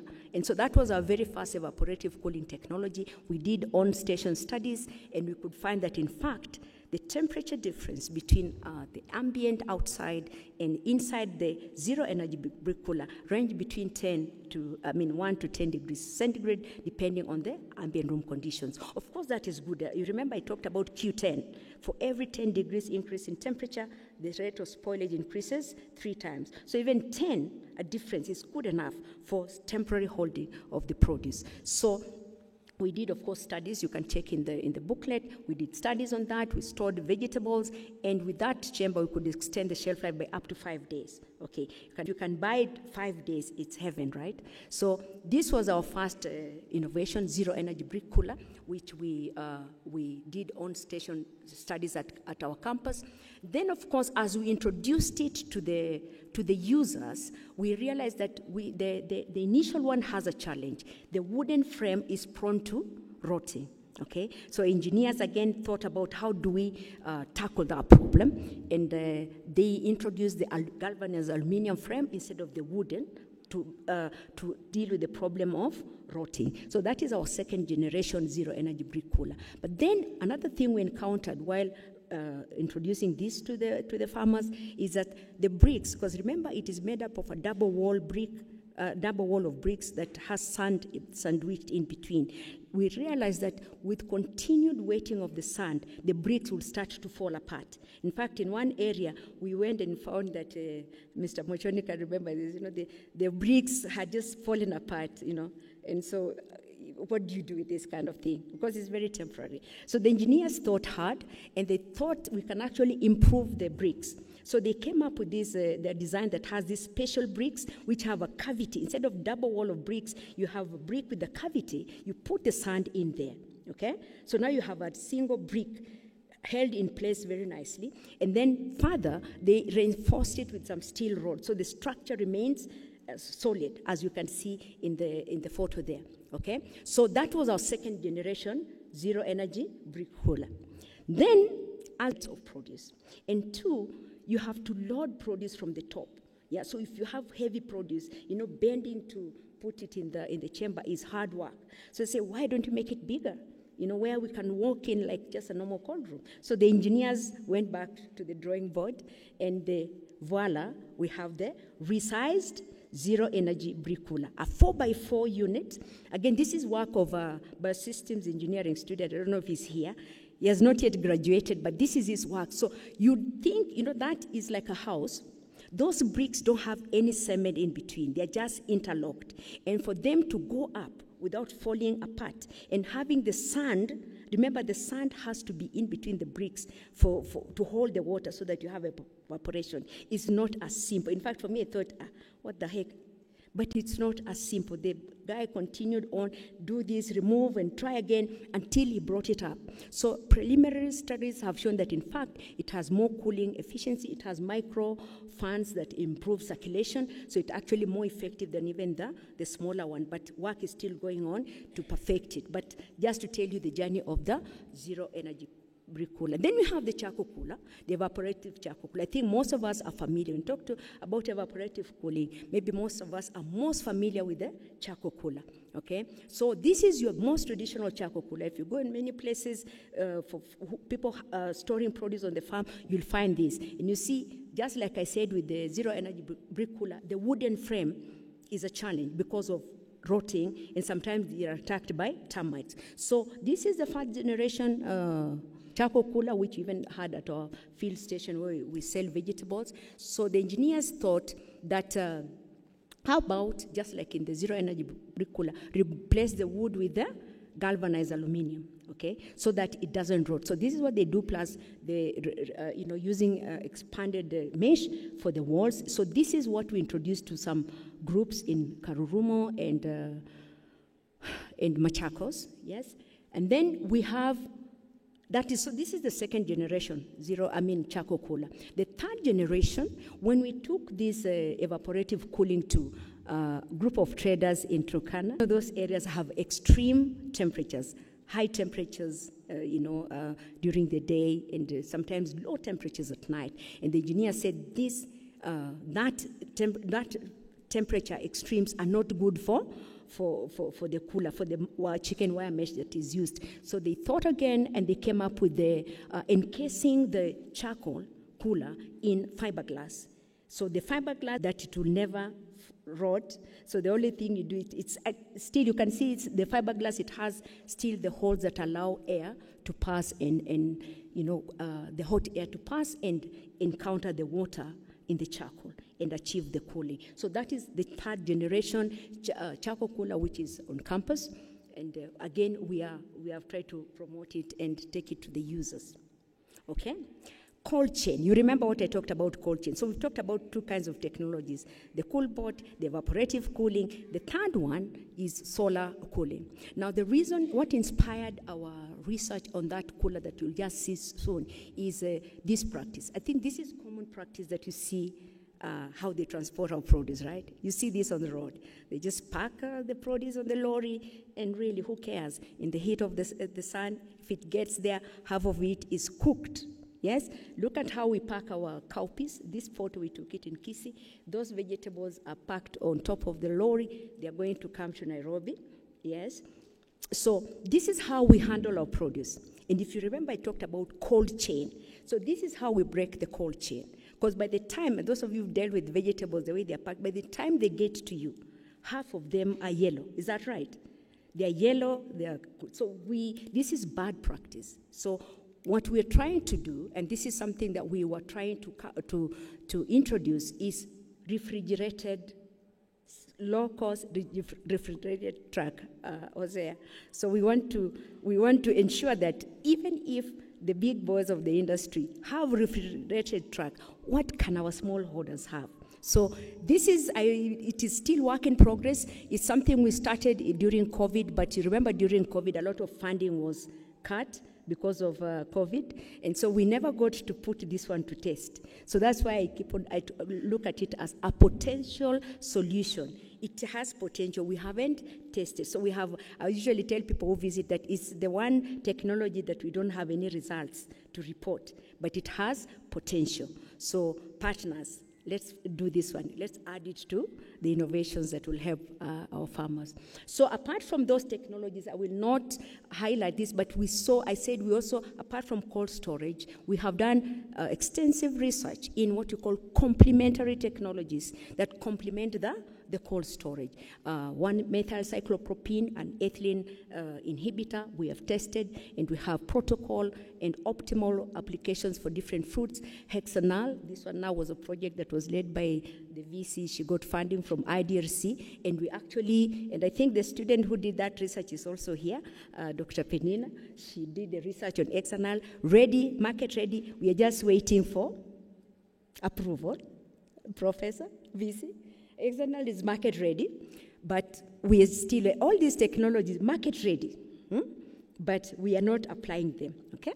So 1-MCP, Hexanal. We've also done studies on modified atmosphere packaging to just show how that, and most of this technology, Hexanal, 1-MCP, complements cold storage. Modified atmosphere packaging, we've done studies on mango wax. Again, all those innovations you see there have evidence from research. If you want to apply mango wax, come to us. We know the formula. If you want to do 1-MCP, we know the formula again. So what you're saying is that we have that as innovations from research, which are market ready. We just need to commercialize them. Then the third part of our adaptive research is small-scale processing. Again, we've been told this is the sleeping giant. You've heard people talking about value addition. Value addition is the sleeping giant, is the one that will make the industry move forward. It's been called the sleeping giant, but we need to wake it up, Okay, so I won't talk too much because this work has been work we've done with the food scientists, Professor Bong there, Professor Kunyanga, the solar tunnel dryer. This is right at our campus. The dehydrate tray is an innovation from Purdue University, but we have done commercialization of it. We've done optimization so that when you come with it, because when you have innovation, you must show how effective it is, the optimized conditions for using it. We've done all that research. You want to use the dehydrate, come to us, we'll tell you how it works. You want to use a tunnel dryer, we have a team that can fabricate for you and tell you how to use for apply it in different products. So because with those technology, we also have a unit for small scale processing. Again, this was a work that was supported by the Rockefeller Foundation. So we actually have used this unit to develop a whole lot of products. In fact, right now, it's an incubation for one of our PhD students, because this simple unit that you can see here has generated over 60 products from fruits and vegetables, yeah? So some of the products that we have, okay, they're from we have the ones from dry processing, then we have some from wet processing. Now you realize that most of my research, I was working on mango, but there are lots of other horticultural commodities that we have worked on. So if you look at the products that are there, just to highlight some of them, innovative products from mango, but there are others from other fruits and vegetables, from guava, from cactus, from banana. We have a whole range of products, but these are just sample of innovative products, market ready, which can be commercialized. Basically what you're saying, they've optimized the processing parameters. So if you want all these, work with you to develop them. Again, but therefore each and everyone is a paper that actually, and for you to get a thesis, you have done thorough optimize the conditions for processing those products, okay? And then since we've processed, this is the fourth part of the adaptive research. One thing that you will note that processing generates a lot of waste, is that right? It generates a lot of waste. If you go to some of the plants that process mango, you'll find a heap of waste, isn't it? Yeah? So the thing is, of course, processing is a good thing, but if you process and then you generate waste that then goes to the landfill, continues to contribute to the greenhouses, it's not a good thing. So together with my colleague, I don't know if she's here, Professor Joyce Maina, we thought, because we've been processing mango from that processing unit, and we thought, in fact, she's the one who challenged me, said, why can we use this waste to try and develop diets for layers and broilers? And yes, we got into it, and I can tell you, because you can see the mango, the part of the mango that we use is the pulp, the seed, and the skin form a very good percentage, about 35–40% of the mango fruit. So if we can put that into some use, it will be something sustainable, okay? So we have developed, the student from Animal Nutrition has actually developed feed, diet for layers, where they're using the peel, dried peel, to supplement, to replace maize in the feed, so that a percentage ratio of the peel, of the diet, is the peel. And the interesting results from that research is that, when you want the egg, the yolk to be yellow, there's a color pigment that they add. But what in this study, in fact, by using the peel, the carotenes in the peel, actually you don't need that yellow pigment. The yolk is naturally yellow. So you have solved two problems. You don't need to buy the pigment, but you're also using the peel in a good way. So the other studies on the broiler, they've used it in the broiler diet. Again, interesting results from that research. Right. So number 2, capacity building. Another area of our intervention. Remember, I talked about adaptive research. The second part is capacity building. Again, obviously, we are in the business of training. So we've trained graduate students. We have built capacity of food supply chain actors. We have actually also trained people that work in the counties. So just to rush through the students, some of them are here. We've trained, like Professor read in the citation, we've trained to completion over 40 master's students and about 7 PhD students who have graduated. And what I like about these students that I work with is we train them experiential learning. I usually tell my students, if you can't do what I can do, then you don't belong to my team. So today, if I'm not here, some of my students will actually do the things I do, training and doing what. So the students that we've worked with, they are hands-on, okay? They can do, you know, if they stand here, they will say, I expect them to speak like me. Some of them do speak like me. So they actually go with me to train.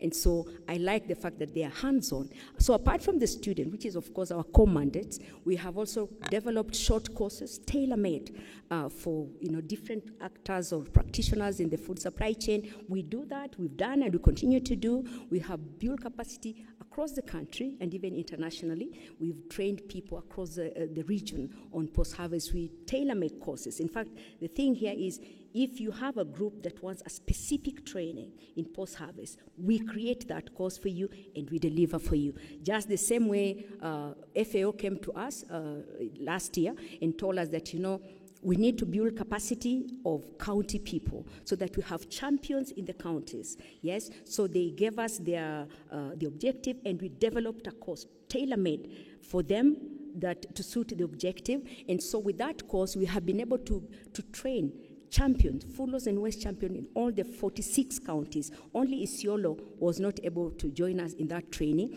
And what we have equipped those champions, not only with the knowledge that we are sharing here, but practical skills. So today, if you go to work in any county, I usually say, if you go to any county and you have a project on post-harvest, ask for the Food Loss Waste champion that was trained at the University of Nairobi. They are there. We have tasked them to raise awareness about food loss and waste. We have tasked them to tell them about innovative solutions. We have tasked them to help us address data gaps in food loss and waste. So that is a part of our capacity building initiatives. Then, so that is capacity building. Again, the thing has hung again. Then we have community engagement. Remember, this talk is about from the lab to the land, okay? We talked a lot about the lab. Now to the land. This is about community outreach. After we've done all the research, how do the users, our target users of innovation, get it? So there are several engagements that we've done. All those, you can read about them in the booklet, but I'll just highlight only 2 or 3 of these that are in yellow, which are really, what do we say? Prof mentioned about the Karurumo. These are the people like the Karurumo group. Let me just get to that. First of all, before I get to the Karurumo group, we use this model. We call it the hub and spoke model as a way to do our outreach and community engagement. So the hub is the university. We are in the business of doing research.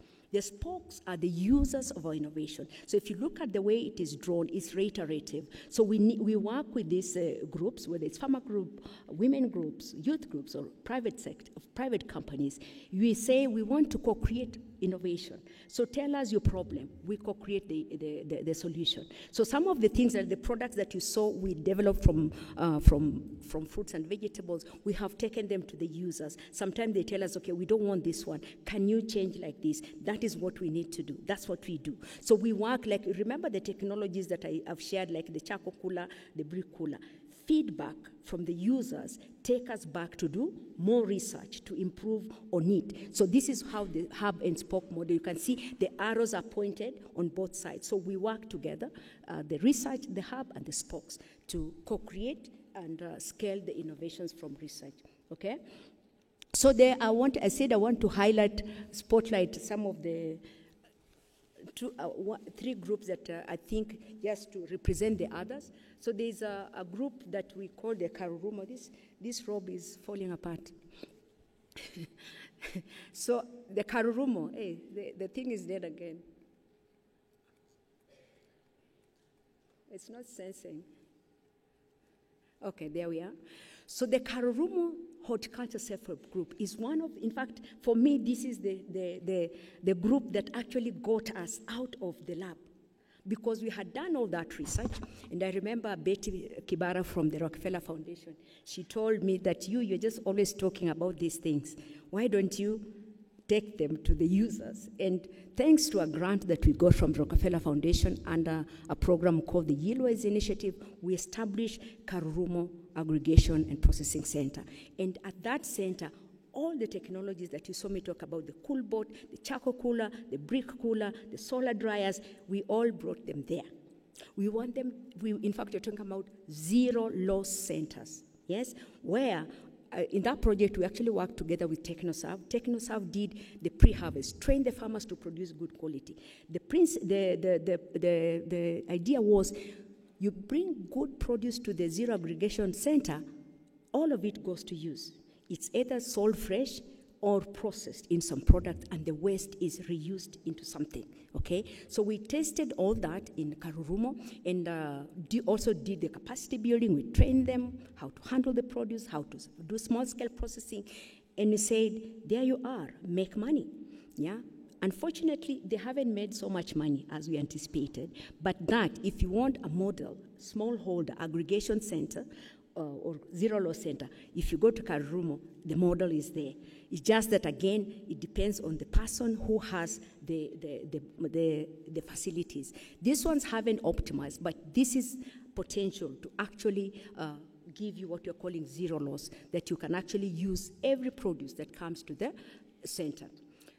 Then, so this is, they have all these units, yeah? So this, remember the technologies I've talked about in the previous, in the adaptive research part, the juice processing unit, the solar dryer, the tunnel dryer, the zero energy brick cooler, the cool bot, all of them are there. And we train them on how to use each one of them to actually reduce post-harvest losses in mango. And this can apply, not just in mango, it can also apply in other commodities. But like I said, they kind of slept on the job, but it is still something that is possible. The other group that we've worked with is Kisumu Young Agripreneurs, supported by FAO. We have just built for them last 2 months ago a charcoal cooler. They are very enthusiastic. They want to aggregate African leafy vegetables and connect to urban market. So we're training, we'll be working with other partners to train them on best practices in production, but also help them to transport properly. We want to use them as a model. Production, aggregation at the farm, good transport in between, and then we off-take them at the hub. So the hub is our latest baby at the university. Is a hub that is built in partnership with the Mabati rolling mills, and it's equipped with facilities for receiving and cold storage of produce. So the purpose of this hub is to actually, because when you have implemented some of these projects, we say we encourage farmers to aggregate. But if you don't link them to market, the aggregation is at the farm level is in vain. So the purpose of the hub is, and if you have time and you pass through our campus, pass through the hub, our hub at the campus. What we want to do is actually link the rural farmers to market, urban markets. And at the beginning, we are selling from the hub, but the vision is to go beyond the hub. We want you to, soon you'll be seeing produce from the farmers, packaged in a way it shows it came from Machakos, it came from Kisumu. In fact, this project, to operationalize it, we have been funded by the USAID under the Horticulture Innovation Lab.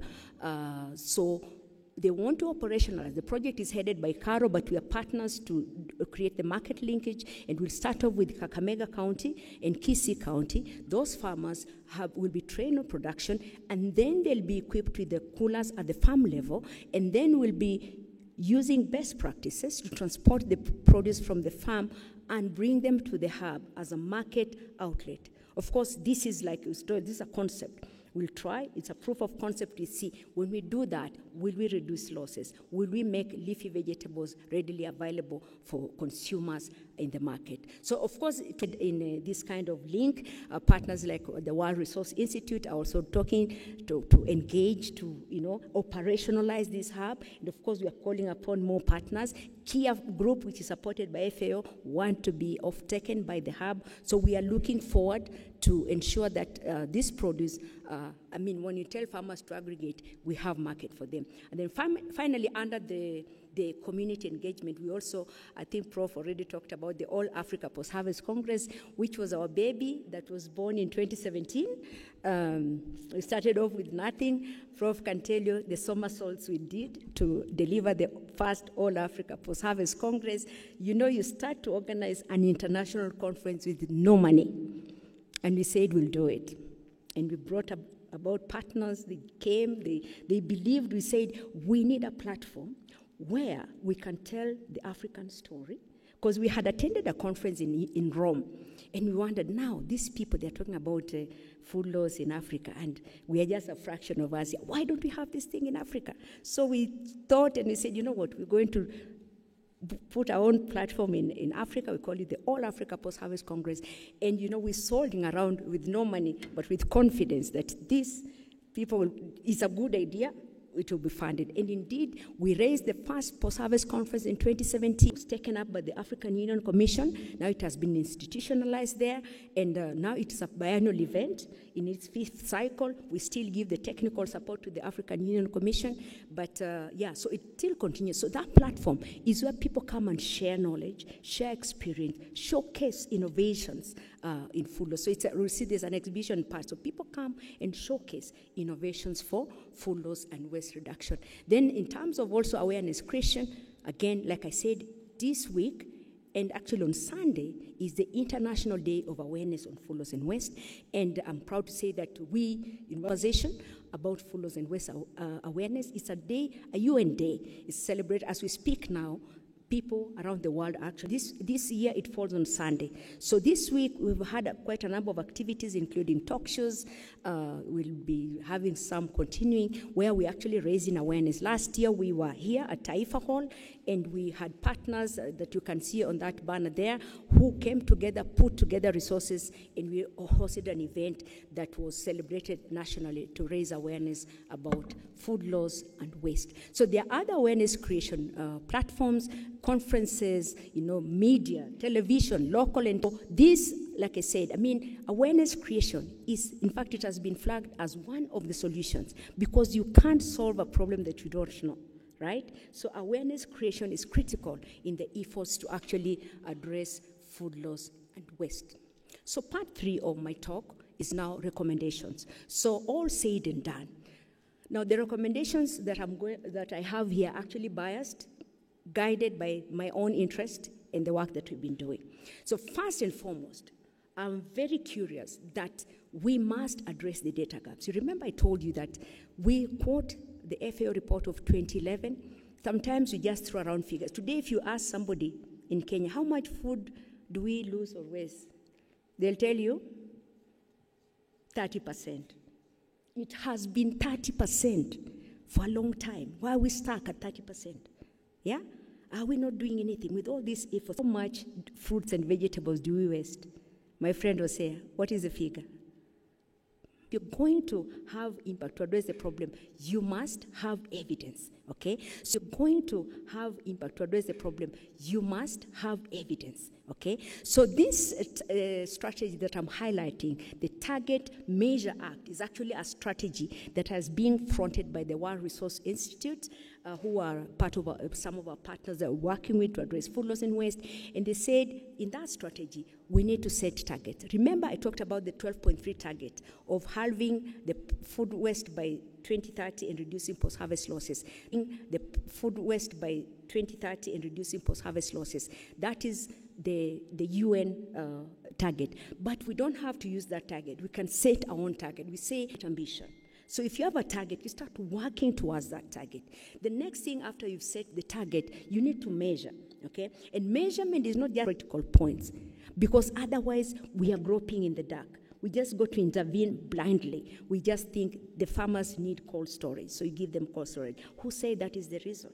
So you have to measure, understand the critical loss point, the causes, so that then it informs the third step, which is action.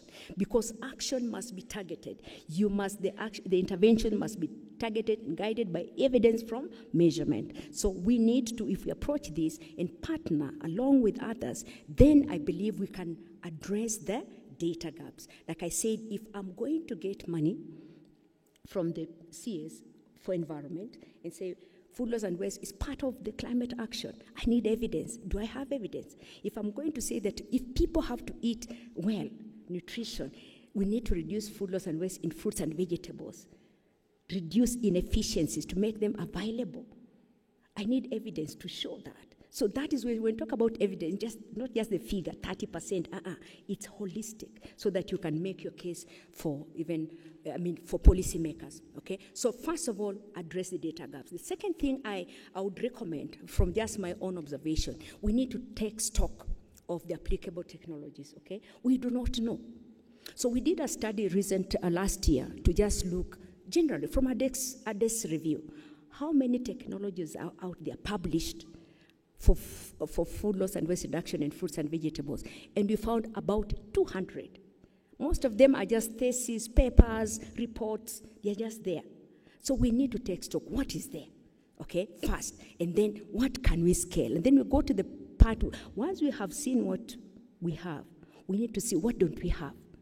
Yes, the innovation gaps, and create those innovations to address the gaps. So once we know we have cold storage technologies, where are they applicable? We have maybe packaging technologies, where are they applicable? Where do we have gaps? We need to address those. And to do this, part of, I think some of you have heard about there are people from Kabete here with Casio Technology and Innovation Center, which is coming up at our campus. Now this innovation, those of you who are here, the students who are here, who listen to the Chancellor talking about the Big Five, there's the Innovation Park that is also coming back up.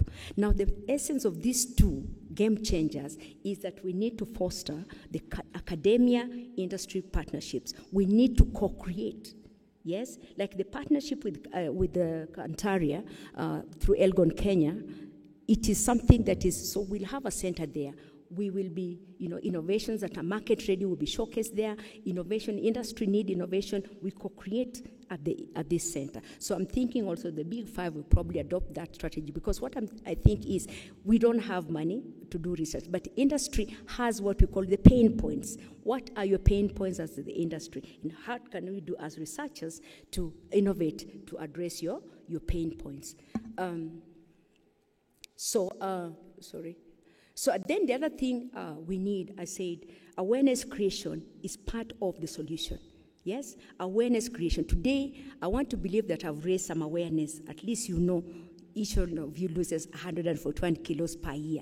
So that is part of, because you have, unless you're aware of the problem and the impact it has, you just see it is, okay, it's that topic they always talk about. So we need to create partnership, to build partnership to create awareness, and I'm glad that we've been building partnership with some of our partners, and we've been raising awareness. Yes, a platform like this is awareness creation. The International Day of Awareness, we've partnered with the TechnoServe, World Resource Institute, ReTrack here to raise awareness about the problem. And we don't want just to raise awareness in a place like this, in conferences like this. We need to go beyond, yes, in places where we reach the people. Again, I said we have been researchers, we have been told that we do not know how to communicate. Maybe we need, okay? So, having said that, I want to appreciate, because all these things I have said, there are people behind them. So I want to appreciate and acknowledge these groups of people. First of all, my family. Yes, they're here, led by the lay leader and my late mom, to whom this lecture is dedicated. They have been the backbone of my life. They support me, they encourage me. They are number one cheerleaders. And of course, I want to acknowledge my twin sister. Those of you who keep on talking about twin sister, some of you I've always told you I have a twin sister. She's there. I think Professor Hutchinson told her to raise. My sister, who actually sacrificed, gave me a new lease of life. I'm here today. Thank you. And the entire family and my extended family that is not here. Some of my extended family were married, they're here. Really appreciate your support. I want to acknowledge my academic supervisors. Yes, some of my academic supervisors were supposed to be here. Professor Shibairo, he's the Vice Chancellor of Masinde Muliro University, Master's Thesis Supervisor, and Professor Emongor. Yes, and my PhD supervisor, Professor Hiroshi Gema from Tsukuba University. I really appreciate you built the foundation for me. You supported me. But I want to give a big shout out to one Professor Daniel Mokonyi. If you read my journey of hope and resilience, this man has an impact in my life. I invited him. Unfortunately, he's not able to come, but he's represented here by his daughter, my good friend Tei Mokonya there. This man, if you read, this man believed in me. In fact, he told me, when I wanted to refuse to do agriculture, because people think agriculture is farming, you know that. So I came and I was like, why? I can't, I'm sick, I can't do agriculture. And he told me, look at me. He told me, am I farming? He told me, aspire to be me, to be a professor. You know, that is the challenge he gave me. And here I am, Tay. Please tell Daddy. The little girl became a professor. Thank you so much. All right. So I want to acknowledge my professional mentors. Yes, you know, in the academic journey, you need mentors. You need people who will push you when you don't want to go, right? And I have many mentors. I want to start with the Vice Chancellor here. You know, she's a professor of horticulture, and she's one of the people who pushed me. Yeah, I remember when I said, you know what, who cares? I don't want it. And I remember she took me to her office and told me, you know what, Jane, you're going to apply again. And she sat me there, and I applied for that fellowship. And no award gave me, we did in award as fellows, we do something we call the purpose roadmap. And that roadmap, if you remember what I wrote, this is it, yeah? This is my purpose roadmap. So those are my mentors. And then my mentor, my award mentor, Professor Hutchinson was my informal mentor of award. But there's a mentor, Dr. Lusike, I don't know if she's here. She was my award mentor. I remember going to one workshop where she was speaking, and she was so forceful. It was at KICC, and I was like, okay, I want to be like that lady. So when I applied for the fellowship, I actually put her as my mentor, and she became my mentor. So I don't know if she's here, she was supposed to be here, but I really appreciate, plus others who are not here, Dr. Lisa Kitinoya, a very renowned and respected expert in post-harvest from Post-Harvest Education Foundation, Professor Linus Opara, those are my mentors, professional mentors. I want to acknowledge the University of Nairobi Post-Harvest Research Team. You know, I talk a lot. The people behind this innovation, they don't talk. Yeah? We are a team, but I'm the one who talks about these things. So you'll think it is me who actually created them. I want to acknowledge my post-harvest research team members, if you're here. Your names are in the book, so you can't hide. All those evaporative innovation technologies I talked about, the brains, the hands, the real practical hands behind it is Mr. Mwachoni and Professor Bunge, my post-harvest research team. Those innovative products you heard me talk about, you know, Professor Georgia Bong, Professor Catherine, they are the food scientists on the team. We have economists on the team. We have agronomists. I know the Vice Chancellor of Turkana University is also part of my team. We've done a lot of work together with him. So, and my students, Emmanuel, where is Emmanuel? I think I made a mention that. Emmanuel is like when you see everything that I do. So together with the other students, I really acknowledge you are the force behind the success that we've had. Then I want to acknowledge the Food Loss and Waste champions. Are you here? The Food Loss and Waste champions, led by Wamboi. Yes, Wamboi says she's the food waste champion. I'm the food loss champion, and I agreed. Though I said I'm both. Yeah. So I acknowledge the Food Loss and Waste champions. I want to acknowledge my colleagues from plant science and crop protection, and people from the Faculty of Agriculture. We've worked together very well, supporting each other. I want to really acknowledge you. Then I want to acknowledge my friends, starting with my church members who are represented here, by church elders and wife, and people from Parklands Baptist Church House Group. Thank you so much. They pray for me, these people. They support me. They are my cheerleaders. Thank you so much. My friends from Bunyore Girls, the class of 90, and the Bunyore Girls. These are my cheerleaders. These people, when something happens, they shout. So thank you, Bunyore Girls. Thank you, class of 96, Kabete. You had the Vice Chancellor say, these people, when I was on dialysis, I missed classes. In fact, I didn't attend most of the lectures. But you know what? These people always gave me notes. There are people who actually used to do carbon notes for me. Yes? And I got the notes. And I read. And okay, I didn't pass with flying colors in first year, but I didn't have a supplementary. Thank you, the class of 96, for your support, those of you who are here. Yes, I want to special mention to my roommate then, I think Professor mentioned her, Alice Miano then, now Alice Kainyo Miano. I don't know if she came. This lady was my roommate in first year. And she knows the times the ambulance will come, Jane is not breathing. she needs to be rushed to health services. She's collapsing. She was there and took care of me during those days. Really shout out to you. And the K-Ward family, the Award family, I saw Professor Anne. Yes, Award family is here. They are my cheerleaders again. I really appreciate. Let me tell you, this research, if you don't have partners, if you do not have people that believe in the cause, you can't.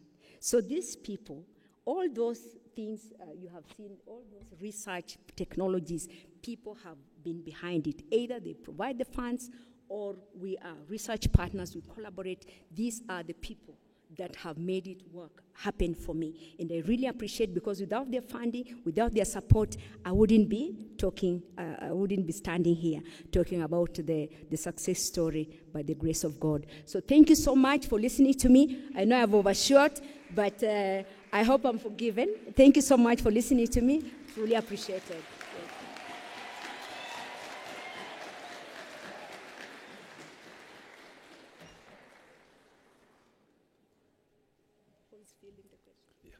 Thank you very much. I now call upon the Vice Chancellor to handle the next bit where we have questions and answers. Thank you.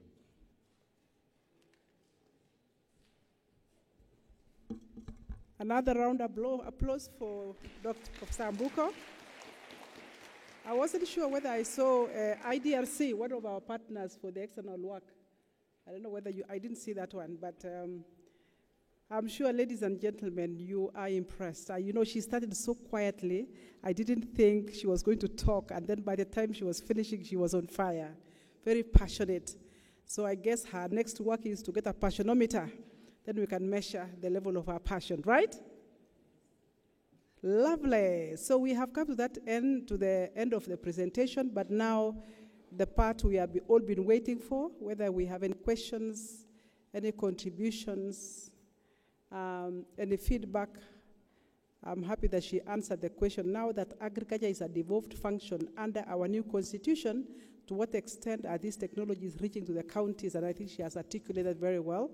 So again, not the ivory tower, Professor Micheka, we've moved to the counties, all the way to Turkana, where Chebiringwe is. Lovely. Can we have any comments? So I think somebody has a mic, if you can go around. Yeah, I can see the Dean of Students. You want to know whether you can set up the technology in your farm tomorrow.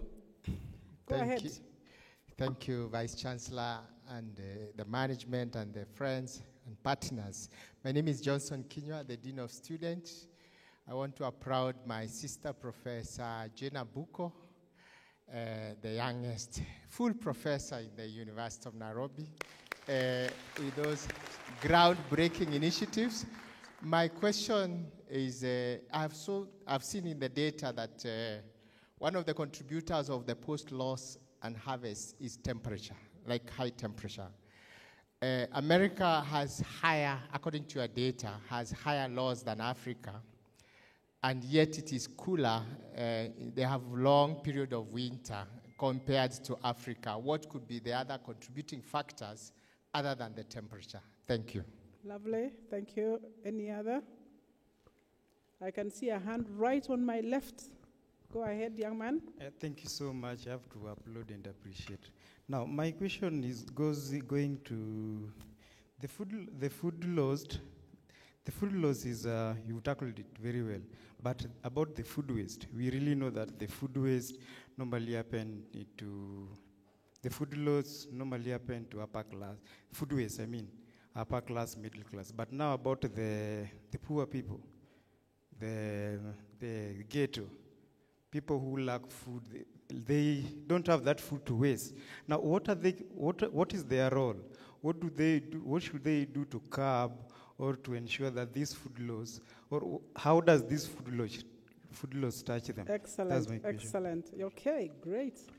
Any other, so that I get 3, and then I'll give it back to her. I have 2, maybe, yeah, I can see, Penina, you are there. Okay, I don't... Ladies and gentlemen, good evening. Yeah. My name is Simon Benami, a recent graduate in Environmental and Biosystems Engineering, and I have 2 questions. The first one is in relation to the technology, evaporative cooling and the CoolBot. is there any other way that perhaps we can cool the temperature even further so that we go from beyond 1 to 10 to maybe 10 to 20? And the second question is, what has been the biggest challenge in getting communities to adopt these technologies? Thank you. Maybe she can take those three.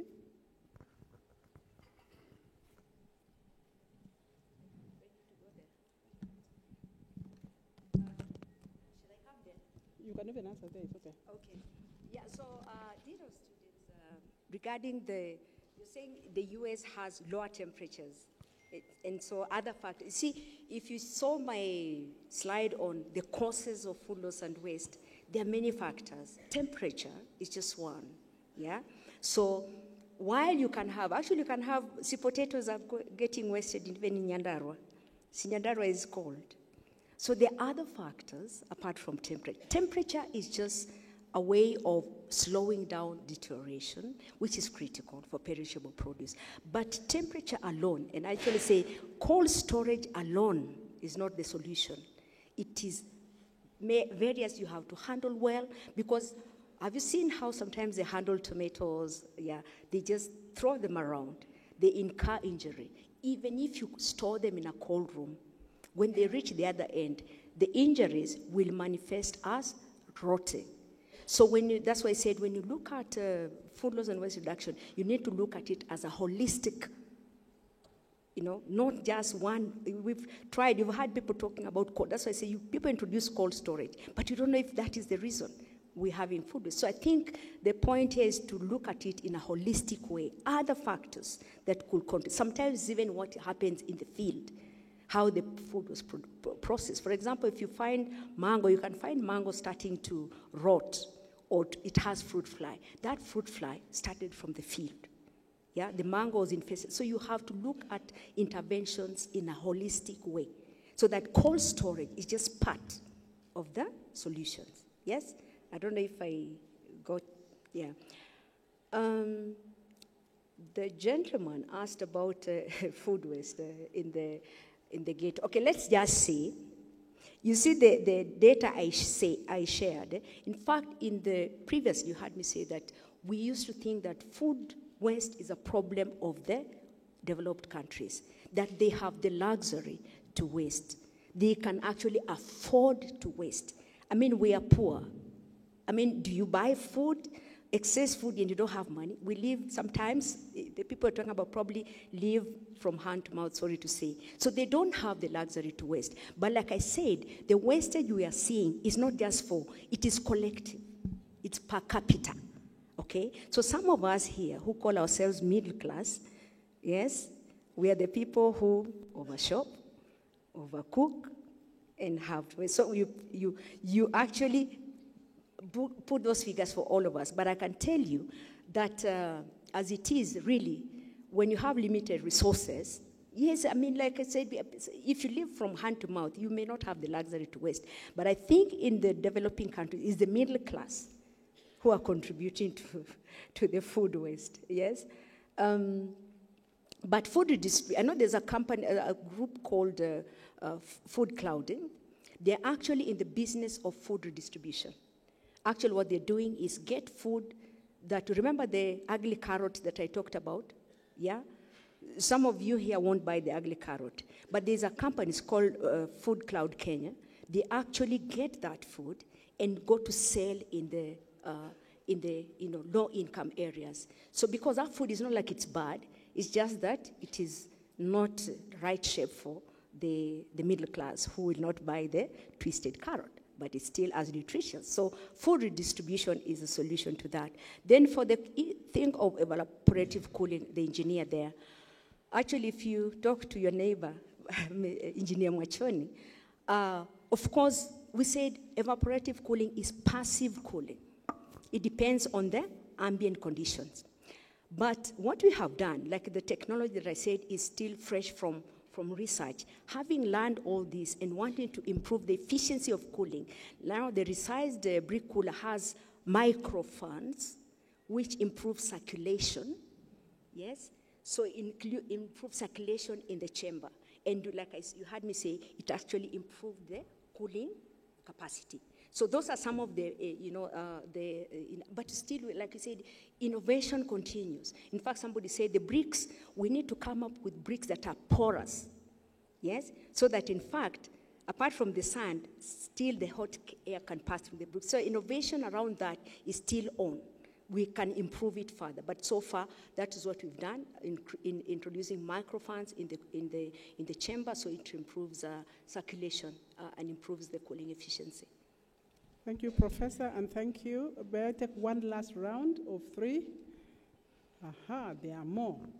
I guess what we are going to do is we will have the first 3. Now somebody has captured the mic. I hadn't seen you, but go ahead and ask your question, and then the second one, and then the third one, who is number 3?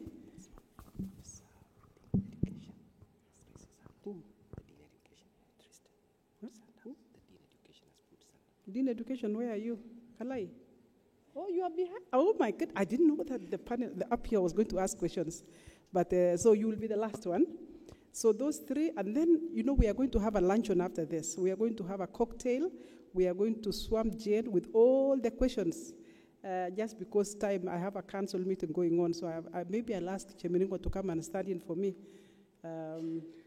briefly, but let's continue. Okay. Mine, first of all, is to congratulate Professor Jane on the inaugural lecture. And secondly, to just ask a quick question in terms of preservation of the foods. And this was triggered by your presentation around the mango wax. And it just got me thinking about, from a point of view of capacity strengthening, whether or not your work has extended to the street side vendors or the supermarkets to be able to guide them in terms of proportions of the preservatives they need to put on the foods, whether they are plant foods or even animal foods, so that they are healthy to the human beings. Thank you. Thank you very much. Who was number 2? And then Kalai, number 3. There was a lady at the front. Professor Mola. Thank you very much, and congratulations, Prof.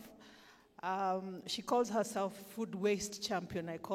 Food loss champion. I call myself food waste champion. My question is to the projects you've set up, like the Karurumo one. And again, we appreciate as the industry, you're trying to bridge the gap and bring in innovation. What terms or what conditions or what systems are being put in place to ensure sustainability of that setup, so that it's a continuing or going concern and we do not have your good work of many years going to waste? Thank you. Kalai, last one, make it brief and to the point.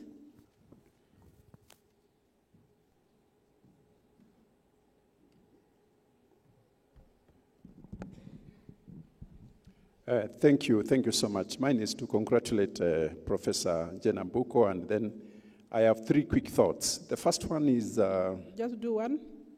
The possibility of a simplified curriculum on consumer education, particularly presented in Kiswahili and the local languages.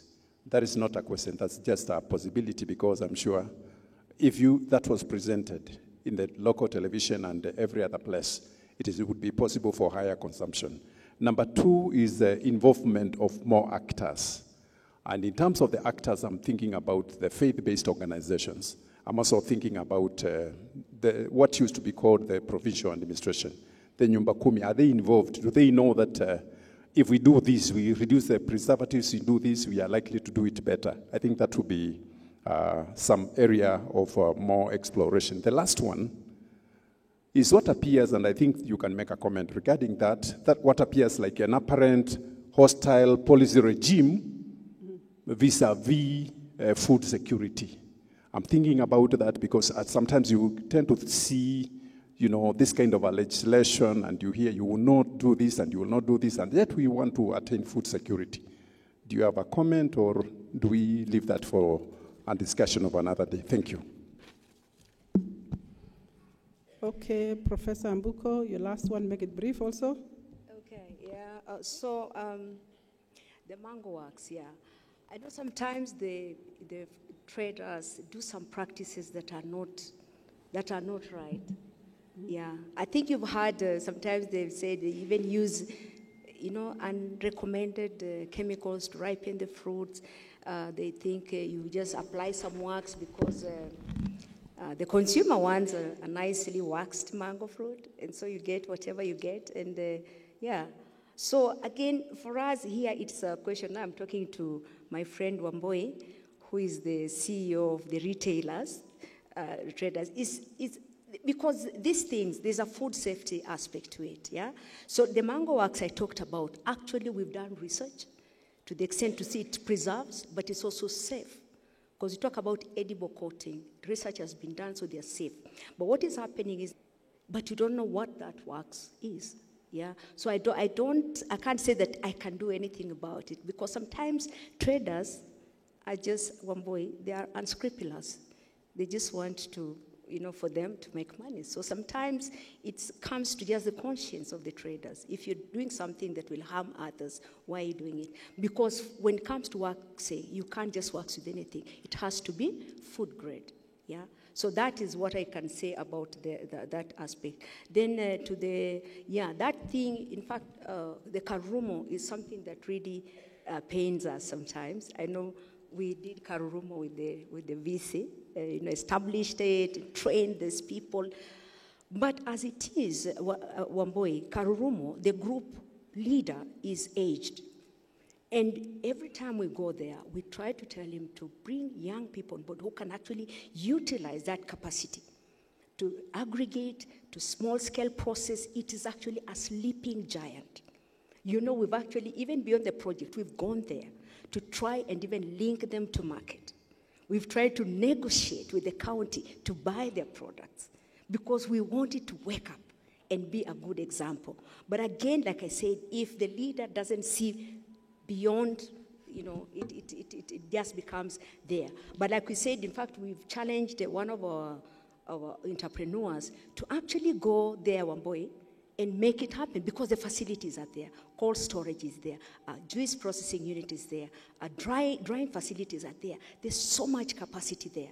You just need somebody with the vision to actually wake up and make money from that unit. So like I said, it's something that we can't control, but we're talking to the county to see how they can support that project to wake up, because we need it to actually be a showcase of a zero-loss center.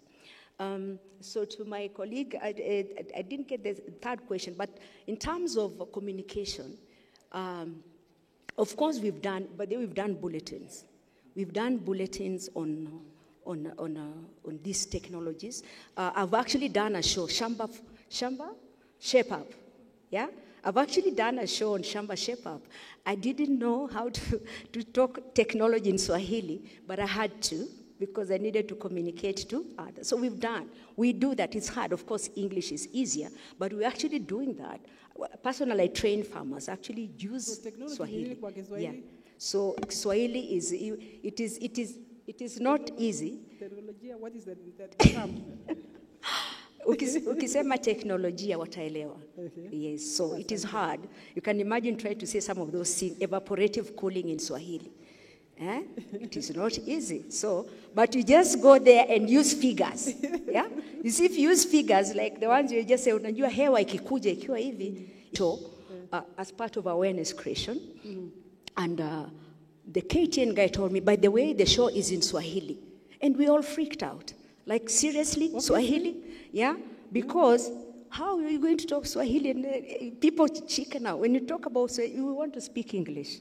It's easier to talk technology in English. But I think we need to be retooled how we can actually. But I'm hoping that you can speak in Kiluya. Yeah, I mean, if your father who is here cannot understand what you are doing, they will say, mtoto yangu amesoma, lakini sijui anamesomea nini. Yeah? I can. Yes, that's good. Yes, I can. But yes, of course, not as good as English, okay. But I can. Okay. Yeah? So about the food security part, I didn't get the question. But what we're saying is, when we talk about food and nutrition security, there are many angles to it. Yeah?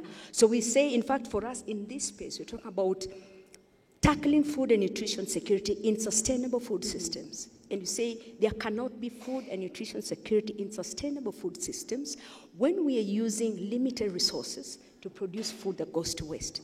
So that is why, I mean, right now when government people are also talking about sustainability, and food loss and waste reduction is part of the sustainability plan, because we must save the 30% that we quote so that we look like, or we actually use the limited resources, the land, the water, the energy in a sustainable manner.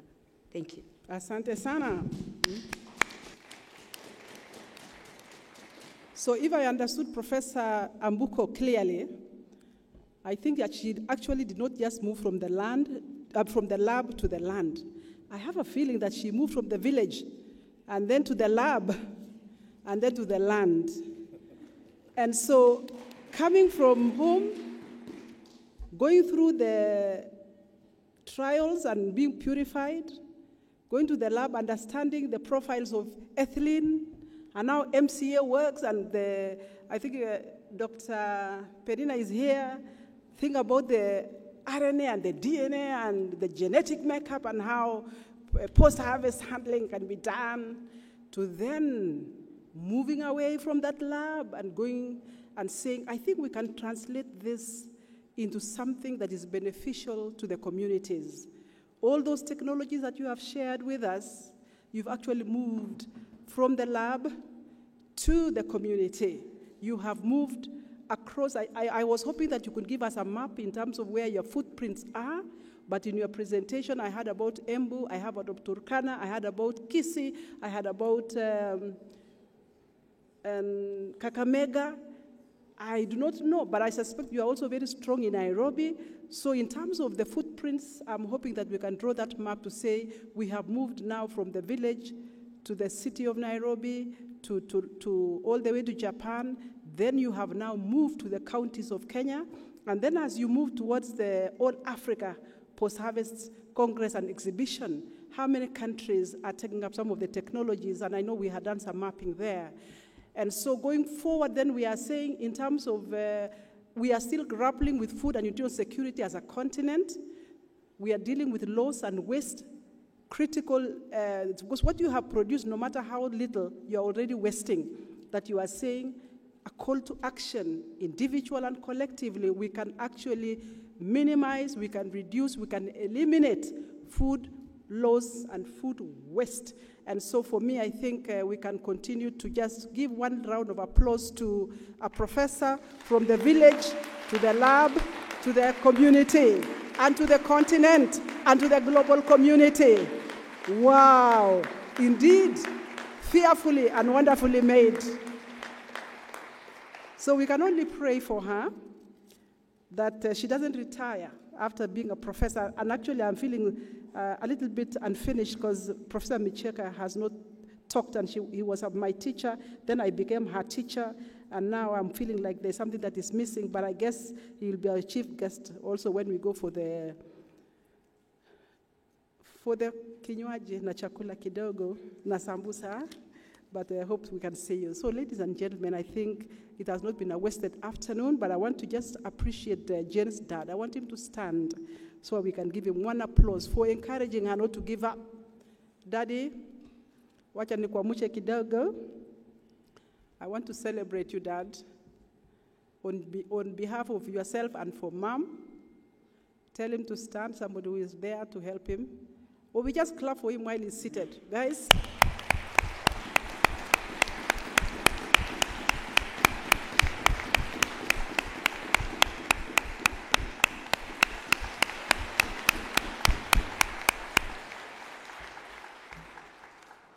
I'm a strong supporter of men being great mentors for their children. So fathers, may the Lord bless you as you encourage your own, so that collectively, I wish also, let's give one clap to Professor Mukonya. Never knew her, never knew her, yeah?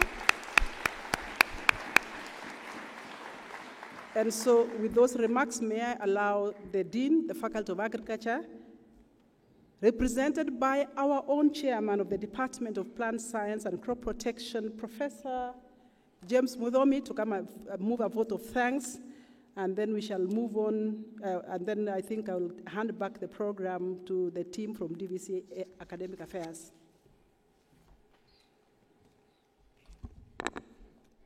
Thank you, Vice Chancellor, the University Management, the Principal Tharaka, the Principal Turkana University College, the Chancellor Tharaka University, the Senate, fellow professors, academic staff, students, and our partners, collaborators, and the parents of Professor Abuko.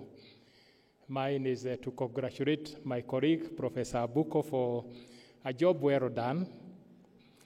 And she is a colleague. Even when I was growing through the ranks of academics, she was actually my office mate before she went for PhD. So I've known her for all those years. Even as a chairman, yes, I've seen her grow. First is to give apologies of our Dean, Professor Moses Nyagito, who is on leave, and also our Associate Dean, who had a medical appointment. And for Professor Abuko, mine is to say, on behalf of the faculty, we are blessed because she has contributed to the growth of the faculty. If you come to Kabete, whether you are entering through the lower gate, Gate B, you will see the effects. Those pictures you were showing there, you see the cold chain just after Loresho. If you get through Gate A, you come to pilot plant where you will take yogurt, you will see the food processing hub. So the landscape, you can see the effects of the research by as a chair of the organizing committee. Scholarships, you cannot name, I don't know how many students she has funded through her projects. So the faculty is very blessed. Research projects you have had, I don't know, I can't count them. As a dean, very many. She is an example of a prolific and practical researcher. Yes, service to the community. In Karurumo, whether it's Makueni, Kakamega, Nyanza, Nairobi, you'll find her there, very busy. She has a lot of, yes, thank you so much.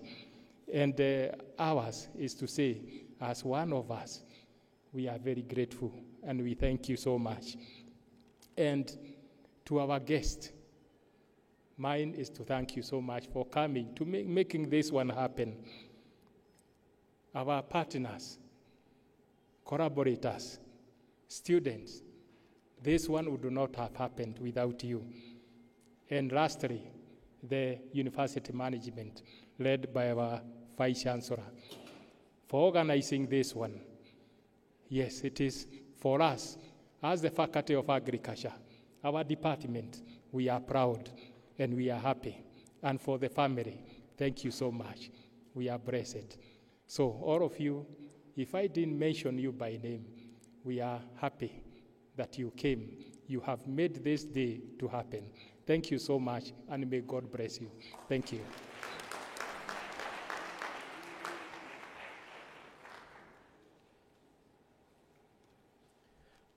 Thank you very much, Dean, Faculty of Agriculture. Then now we have some announcements to make. One is after this, we shall have some photo session. And these groups will be ready outside there so that we can have the photo session. She will have a photo session with the top management of the university, the family, Faculty of Agriculture, post-harvest and the research team, funding and research partners, church/house group members, food loss and waste champions, Bunyore Girls High School, Faculty of Agriculture class of 1996, and the friends. And also after this session, we shall have a cocktail on the 5th floor of the University of Nairobi Towers. Guests have been invited. We also ask the students to remain seated here. You'll be taken care of. You'll be guided where you'll be going after this. So with that announcement, I call upon the Dr. Wagai to say the closing prayer, and we remain seated until the team on the podium moves out, and then we can follow. Students, please remain seated. You'll be guided. Thank you very much. Dr. Wangai? Shall we all stand and give thanks?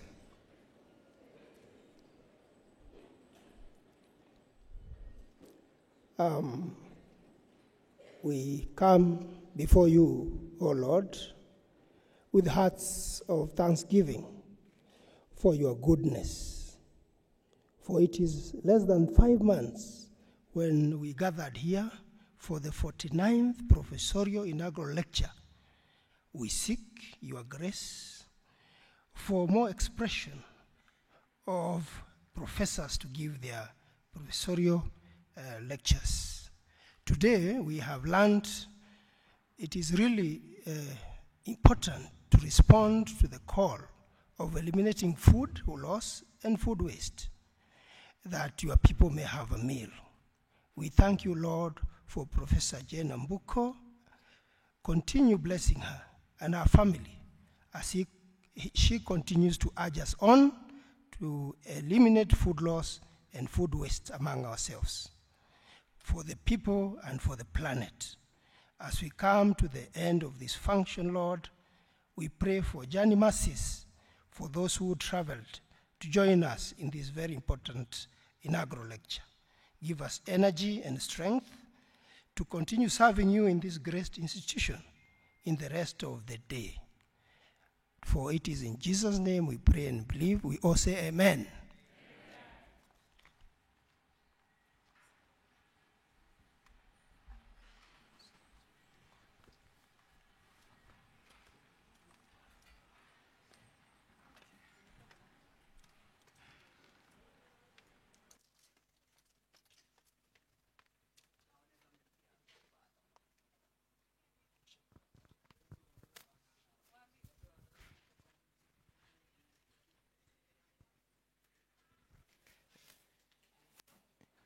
Ladies and gentlemen, as the procession goes out for the photo session, I request that the students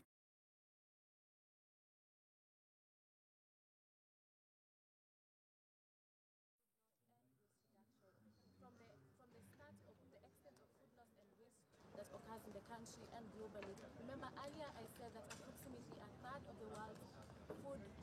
of the food produced globally is resulted to food loss and waste reduction. And million of the world's population suffers from food cases and food issues such as malnutrition and everything of the sort. But people like Professor Jane Ambuko, who are trying to find solutions and how to go about this, they're coming up with a way of reducing rather than a way of getting rid of it completely. We've started from the causes and the drivers of food loss and waste to the impact of food loss and waste, both socio-economically and environmental, and the effects that it causes. From the commitment of food loss and waste reduction to the guides to food loss and waste reduction initiatives and a call to action of agri-food sector actors, where they are encouraged to take part and be part of this movement that is going to produce a reduce in food loss and waste management. She also discussed on the adaptive research methods that we could start embodying and taking part of it, to the capacity building initiatives and the community engagement and outreach initiatives. She also had the awareness creation and dissemination platform, where she encouraged that people should be part of the people raising awareness on social media platforms. And also, it takes one to all. It takes one to build a community, and it takes many to build a society. So she encouraged people to raise awareness on the issues that we are all facing. She also addressed the data gaps on food loss and waste, showing that a lot of the population, a lot of food is succumbing to food loss and wastage. She also talked about the partnerships to create and the scale up of food loss and waste reduction interventions. In conclusion, Madam Professor Jane Ambuko is such an inspiration to young girls, considering that her story is one among the unique. She had a lot of reasons to give up at the start of her university. Remember, she was